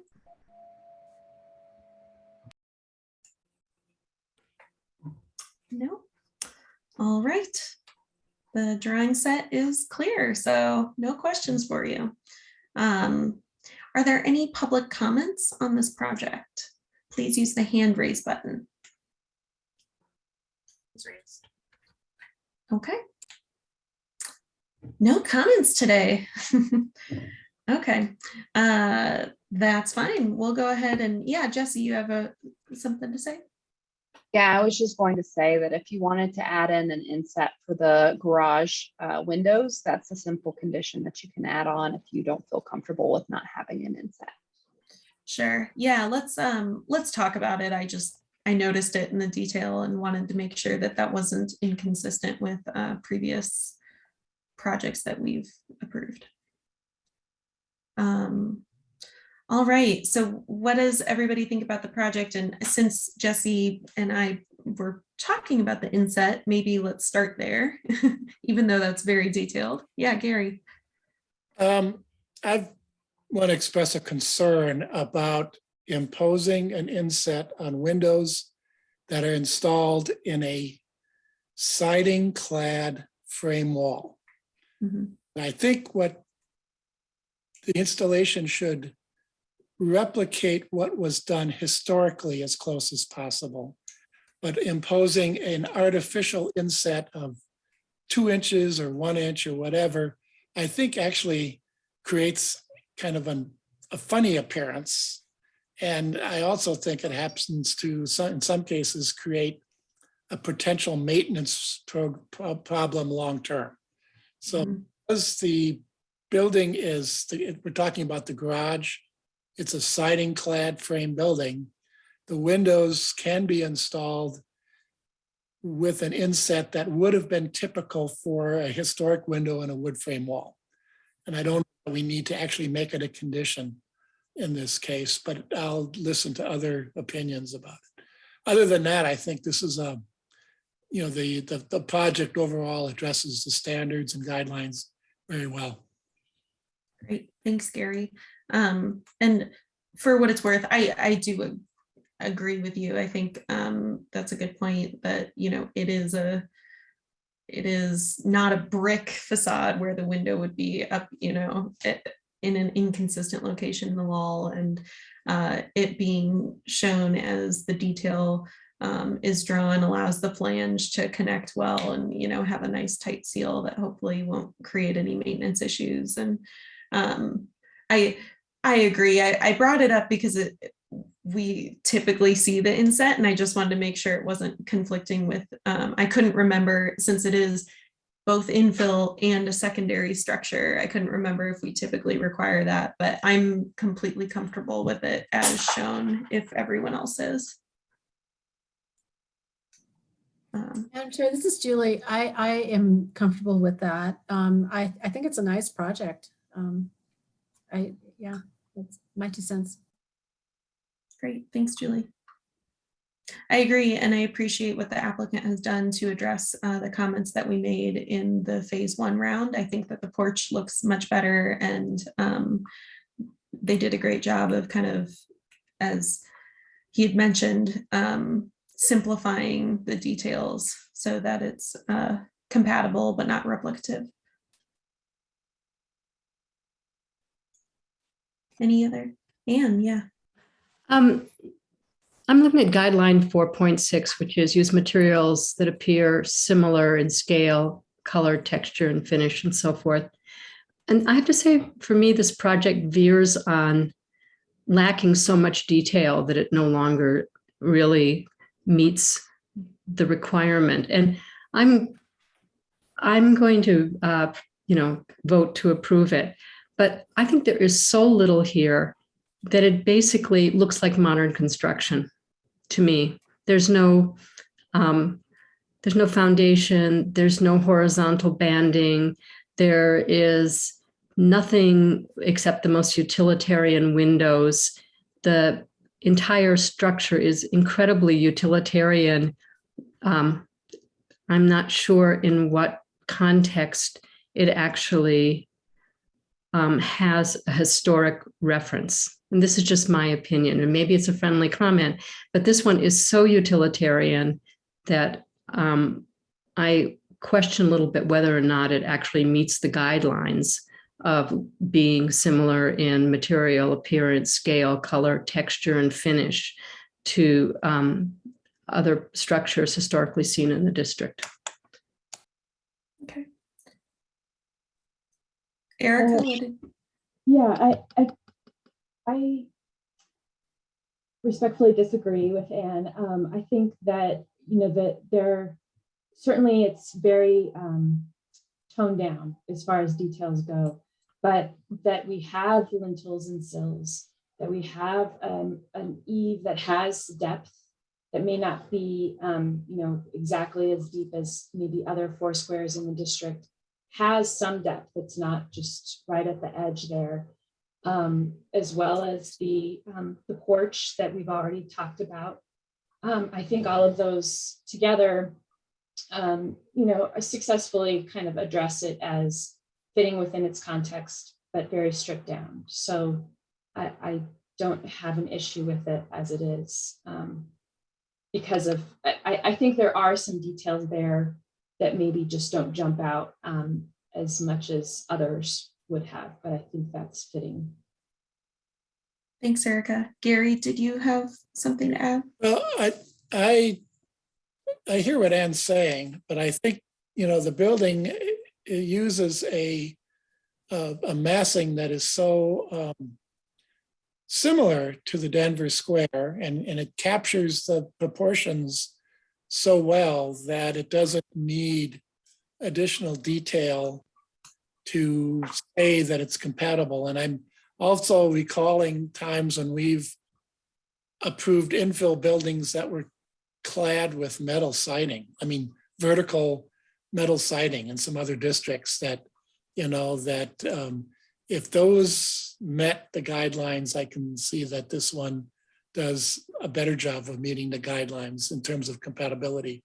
So, you know, it's a fine line. Once you have such a strong historic mass, it's a fine line between replication and compatibility. And you know, maybe a little more detail could have been provided, but I don't think it's necessary. Thanks, Gary. Kelly, I'll jump into only for a friendly comment or observation, you know, respectfully appreciating everything that has been said. I think this is sort of an interesting situation in the Potter Highlands District too, where we've got a relatively newer structure that's going to have a relatively older looking new structure behind it in the middle of, you know, a collection of this Victorian era of homes. And so it's just one more unique factor here that I think makes it work. You've got sort of a you know, 40s, 50s low single story building in front. You're going to have this sort of higher form and mass that matches in general behind. And then you've got a lot of other historic buildings in the surrounding context, which guides a lot of our, you know, our guidelines with respect to the neighborhood. So it's almost a tiered thing that's going on here, which is very unique to this lot. You know, it's not a tandem house behind another late 19th century home. So I'm all for it. I think it, as it sits, meets the guidelines and is a nice project. What 40s, 50s, did you say there's a 40s, 50s structure in front of this? Isn't that the case? Our existing site plan has the existing dwelling unit and this house is going behind it. Is that correct? It's going in front of a 1921 structure, but that I'm structure, sorry. it's okay. I think that structure's probably been modified quite a It bit. looks modified. And it I'm was seeing in the scallop 50s and beads and the 60s. details. Yeah, Mhm. Jesse, Yeah. that's Yes. my fault. Sorry, so I got him flip-flop. Man, I'm over. No worries. I was like, wait a second. Yeah, so okay, well, on the same lot at least, we've got some interesting cues there, but regardless. You're I not think- wrong, just I'm reversed. just backwards. It's like it's Monday all over again or something like that. That being said, I agree with staff's recommendations to approve this project. Yeah, I agree with everything that's been said by Erica and Gary, and I was looking at that guideline 4.6, and I don't know, when I read all the sub bullets, I actually think this is meeting that guideline very well. You know, masonry materials such as brick, yep, and new materials that convey characteristics similar to historic. So I think when you said, you know, this is clearly modern, and I think that's a good thing. We want to know that it's modern construction and we just want it to fit within the district. So from my perspective, I think it's meeting the guidelines there. All right, I see some nodding heads. So who wants to make a motion? I can make the motion. Madam Chair, I move to approve application number 2021-COA-344 for the new infill at 2632 West 37th Avenue.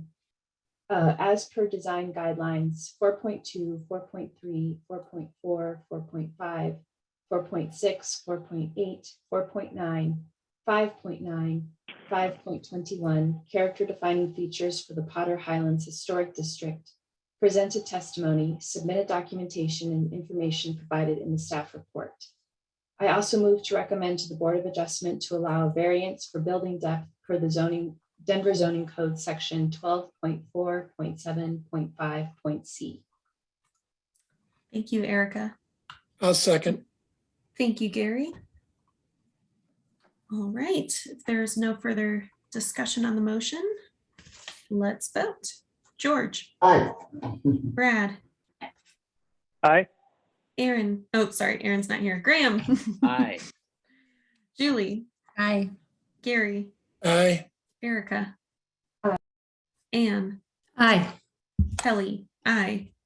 All right, so we have a unanimous vote and the motion passes. So the project is approved, and we're recommending the BOA also provide a variance.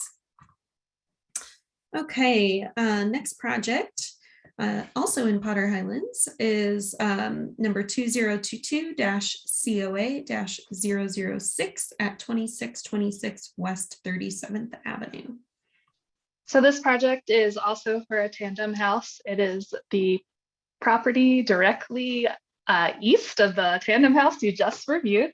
This tandem house will be behind the primary historic structure, which you see in this photograph here, which is a simple 1.5-story craftsman bungalow. Tandem houses are used by right within the Potter Highlands Historic District.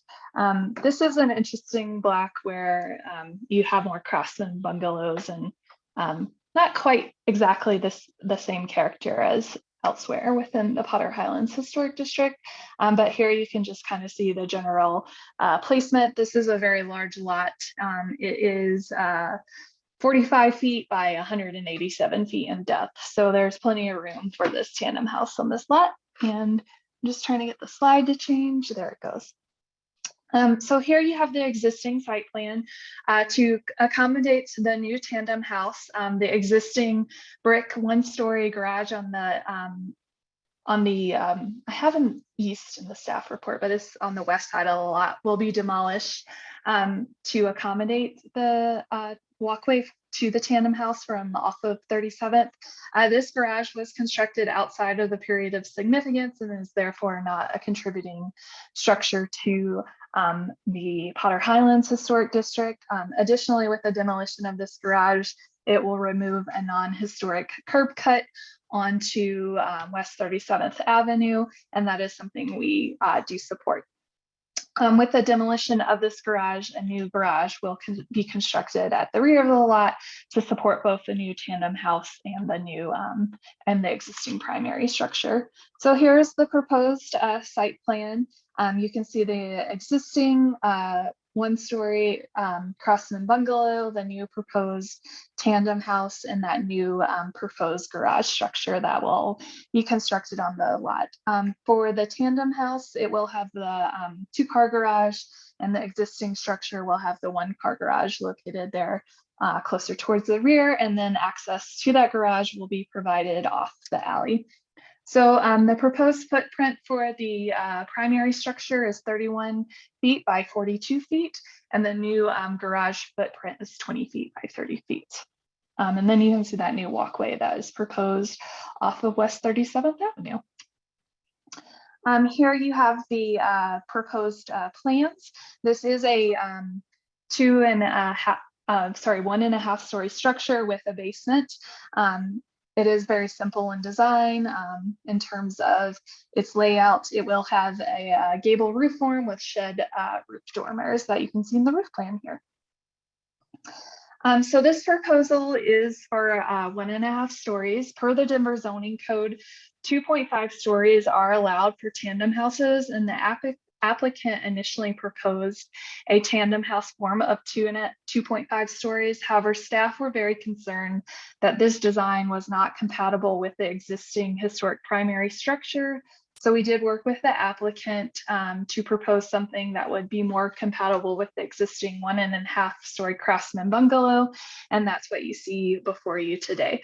So this proposed tandem house will have a gable roof with shed dormers on each side of the gable. On the front, the dormer is stepped back to reduce its apparent massing. And on the rear, it is an in-wall dormer.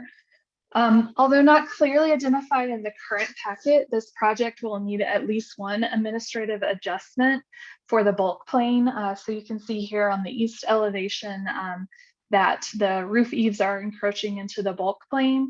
So the encroachment into the bulk plane should be clearly identified and all requests clearly stated. All violations / adjustments to the bulk plane can be reviewed in the phase 2 submittal, but they will need to be clearly identified for the commission to make a recommendation on those. So if the commission approves the mass form and context at today's meeting, you can review those at the design detail meeting. So this lot is oriented north-south with the primary frontage located on the north. The packet mislabels the tandem house elevation directions. So the side elevations are actually on the east-west. You can see here that those are mislabeled, so we will need those corrected. So the primary elevation, which you can see on this image, is actually north, not east. And then this secondary elevation, which is located along the alley, is the east elevation. So those will all need to be adjusted to be labeled appropriately. The garage elevation, site plan, floor plans, and roof plans are all labeled correctly, so it's just the elevation directions. Landmark staff did refer this to the Honey RNO. However, at the time of writing the staff report, we did not receive any official comments from Honey. Tim Boers with Honey did email me and let me know that he did not have major concerns with the information provided in the staff report, but I did not receive formal comment that I could forward on to the commission for review. So in terms of placement on the lot, the proposed structure is compatible with historic alley house and primary structure forms found within the Potter Highlands Historic District and will respect those open space patterns. The new detached garage will be located at the rear of the lot and accessible off the alley. And it will involve the restoration of the west side yard. It will not change the established block patterns as the tandem house is located behind the existing historic structure at the front of the lot. Within Potter Highlands, historic alley houses or new tandem houses are often found, and they're often, you can see those secondary structures from the primary street, whether they be a new structure or a historic alley house. This structure will have the primary entrance fronting onto West 37th Avenue. However, you won't really be able to see it because it is located behind the primary structure, but it will have a walkway that allows access off of West 37th Avenue. So generally speaking, staff feel that this proposed tandem house is appropriate. It's 24 feet, 5 inches tall, which is minimally taller than the existing primary structure, which is 22 feet. But we feel that it is a compatible design with the existing craftsman bungalow at the front of the lot in terms of height, design, and overall placement on the lot. The existing primary structure does have a small shed dormer on the front gable. It is much smaller in scale than what is proposed here, but it is picking up cues from the existing structure. Something staff do have concerns over is the window placement on the what is labeled the south elevation, but is really the east elevation. So a window is placed within the stair corridor. The placement of this window is higher on the facade than what is normally seen for a full-size window. Typically, that would be an accent window, such as a small square window in a craftsman bungalow for the full-size window located in the stair corridor on this south, really east elevation. And then on both sides of the gable face, there are small square accent windows proposed at the bottom of the gable. Typically, if you're using small square accent windows on Craftsman bungalows, those are located up higher in the gable and not at the bottom. That is typically a full-size window if you're placing the window at the bottom of the gable. So we do have some concerns over the window placement, not so much the proportions of these windows, just the placement of those windows on the facades being a little atypical of the Craftsman bungalow. So here is the rear elevation. So it will have that in-wall shed dormer, a sliding glass door at the rear. Typically, the commission does require a folding door, but this is new construction and the commission has allowed some flexibility for sliding doors. In the past, I mentioned this now, although this is more part of the phase 2 review, just so the applicant can get some friendly direction from the commission on that door. And then again, you can see on the gable face of this west elevation, those smaller square windows that are located at the bottom of the gable, when typically that would be more smaller accent windows would be located centrally in the gable and higher up in the gable face. So here is a view of the streetscape. The streetscape that is in question is the north streetscape, which is the top of your screen. You can see the primary structure, and then minimally behind that, the proposed tandem house. You can also see the tandem house that the commission just reviewed the phase 2 mass or design details on, and then you can see across the street, and then how this is a little bit lower character than you see elsewhere within the Potter Highlands Historic District with simpler Craftsman style structures.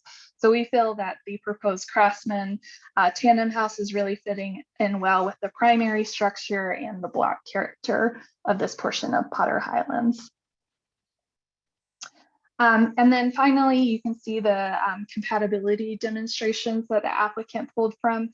So we really encourage the applicant to pull from the Craftsman bungalow form that you do see within the Potter Highlands Historic District.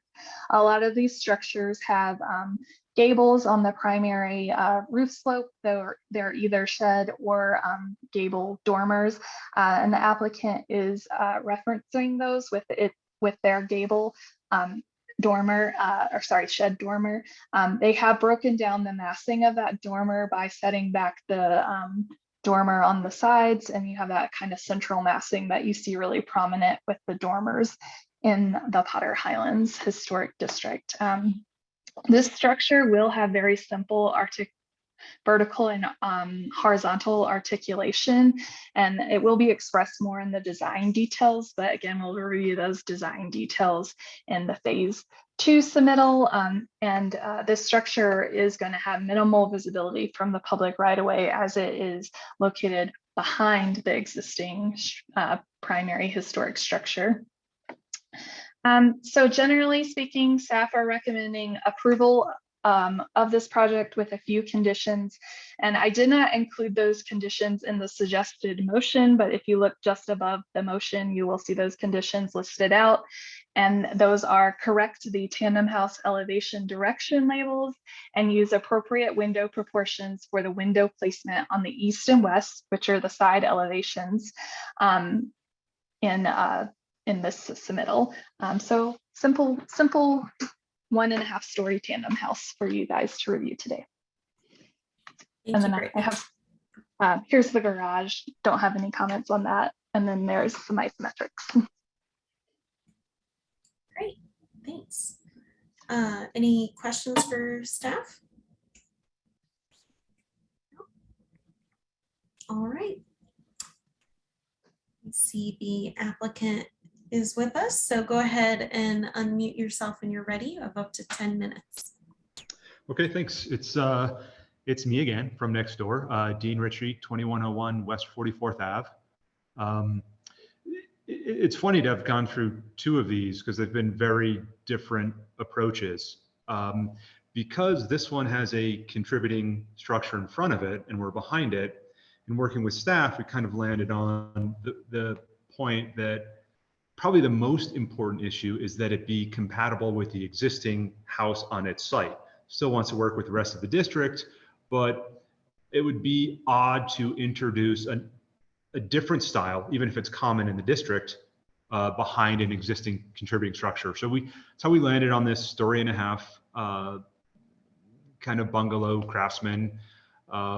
We've obviously taken a number of the details from the front of the house, not literally, but the idea where the ridge is perpendicular to the approach of the house. That's what actually causes the bulk plane violation, but it makes it more consistent with the front house. The shed dormer on the front, the shed porch. And then I think lastly, we just tried to keep a very simple composition on the front elevation so that that house works better and is maybe more comfortable in the background as opposed to something that's larger and maybe more detailed. So I guess I won't take anywhere near 10 minutes because that's pretty much what I have to say. Thank you. Are there any questions for the applicant?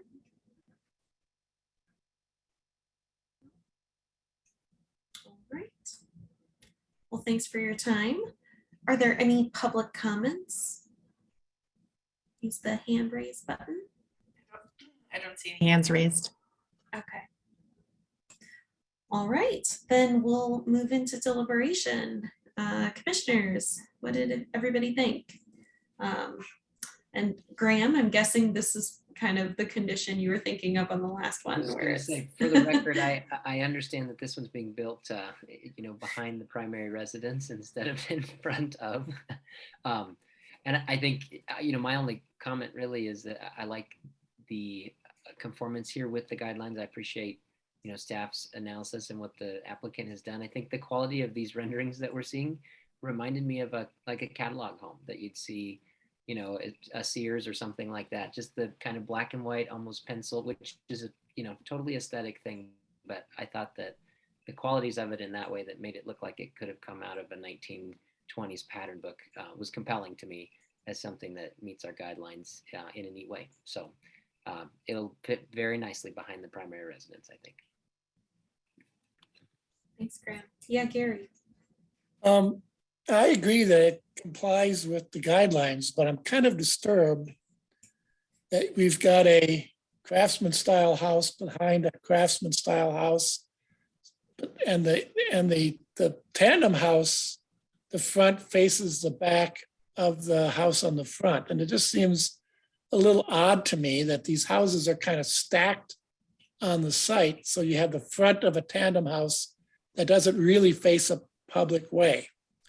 And, I don't disagree. I mean, it does comply with the standards. I'm just wondering if a tandem house shouldn't face the street so directly when it's behind another house. So I'm just kind of troubled by that. I'm not going to vote against it. I'm just saying that there seems to be kind of an odd idiosyncrasy about the way the house is sited. Yeah, Brittany. So per zoning, they are going to be required to face that primary facade to the street for this tandem house. It's a zoning requirement. Understand your comment, but letting you know the zoning. Thanks for clarifying that, Brittany. Any other comments? And this is obviously the last one we reviewed was phase 2 design details. This is phase 1 mass form and context. So not looking at details, but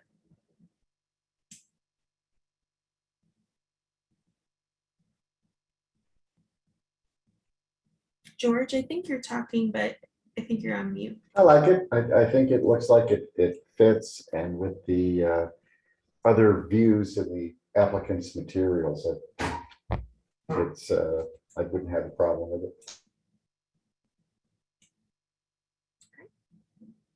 And did you have any thoughts on this one? I agree with Gary, because I think it's really quite strange to think your front yard is somebody else's backyard. But I understand what Brittany's saying. It's the way it has to be. That's all I have to say.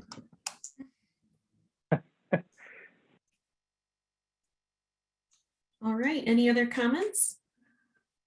I think I thought it met the guidelines, and it sounds like they went through a lot to try and make this fit behind the existing building and kind of be compatible with that. And I think it is kind of cool how it's the same applicant and it's the lot right next to it, but they're very different approaches, as you mentioned, very different designs. And I think that's very indicative of Potter Highlands. There's several, there are lots of bungalows, there are Queen Anne's, there are four squares, so I think it's nice to see that they're not replicating what's going right next door onto this site. This seems appropriate.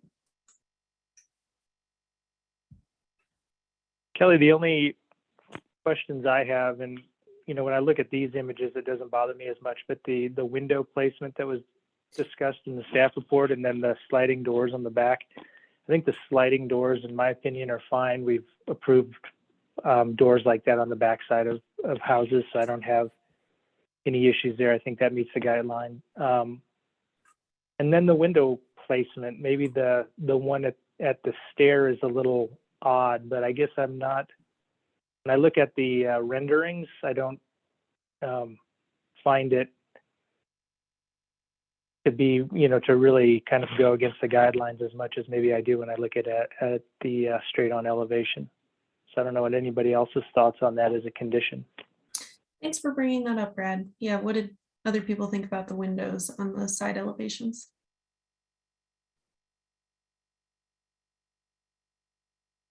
Erica, what did you think?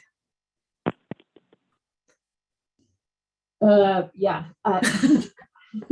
it's interesting because I agree with Brad. There's something about the quality of the renderings that kind of make it less problematic to me. But as far as the proportion and placement of those windows, but I think all in all, I think it would be just worth at least restudying. I think it should be maybe looked at a little bit more and seeing where that should go.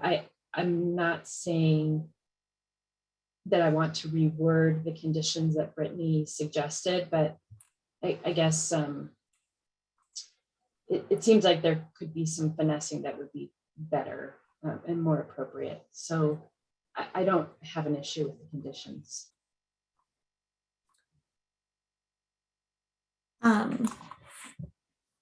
Maybe I might be on an island, but I'm actually okay with the windows on the side elevations, mainly because this is a tandem house. It's not at the front of the lot. I understand that it is adjacent to an alley, so they will be visible. It's not like, it's not like there's a house 5-8 feet away from it where you don't get that sight line. You probably will be able to see a little bit of that from the street, but it is set back so far that it doesn't really, I don't think it'll, what's the word I'm looking for? I don't think it's going to detract from the historic character of the neighborhood. I don't think it'll pop out as something that's so, incompatible. But yeah, that's my 2 cents. Madam Chair, I felt the same way about the windows. They didn't actually bother me, to be honest. No, I'll agree too. I think they fit with the pattern of the gable ends in a way that's not distracting, and the offset for the the center stair is something that you see in traditional design or historic design as well. So I agree with Julie and Kelly on that one.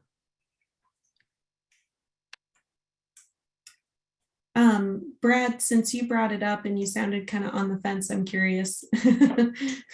which No, side of the I'm fence you go. actually, I agree with you guys. It does not, I'm looking at the house that's in front of it on the side elevation, and the windows there, they don't follow a strong datum. And I think that I get a sense that there's a lot of these types of houses that do that. At the living room, you always have the flanking fireplace, and then at the stair, it's kind of offset. So kind of looking at the pattern of the existing house and then comparing it to this, I'm comfortable with the way the windows are laid out. I think there's a consistency with the existing house.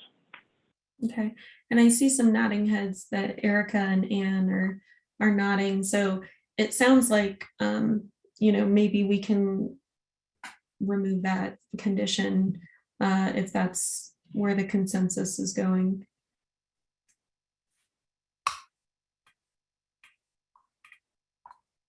All right, any other comments before we vote? Or not before we vote, before someone makes a motion. Will someone please make a motion? Madam Chair, I'll make a motion. Thank you. I move to conditionally approve application number 2022-COA-006 for the Phase 1 mass form and context for the new tandem house at 2626 West 37th Avenue, as per design guidelines 4.1 through 4.5, 4.7 through 4.8, 4.15, 4.19, 4.18, 4.19, character defining features. This is saying Curtis Park. I'm going to say Potter Highlands Historic District. Presented testimony, submitted documentation, and information provided in the staff report with the condition that the tandem house elevation direction labels be corrected. Thank you, Graham. Do we have a second? Madam Chair, I will second that. Thank you, Julie. All right, let's go ahead and vote. George. Aye. Brad. Aye. Graham. Aye. Julie. Aye. Gary. Erica. Aye. Anne. Aye. Kelly. Aye. All right, so we have a unanimous vote and the motion passes. So the project is conditionally approved. All right, that was the last project on design review today, and I don't believe we had any business or discussion items, right, Jen? Nope, that was it. Just Happy New Year. Yeah. All right. Thanks, everyone. Oh, I'll close the meeting. At 3:32. Thank you, Jen. Bye, everyone.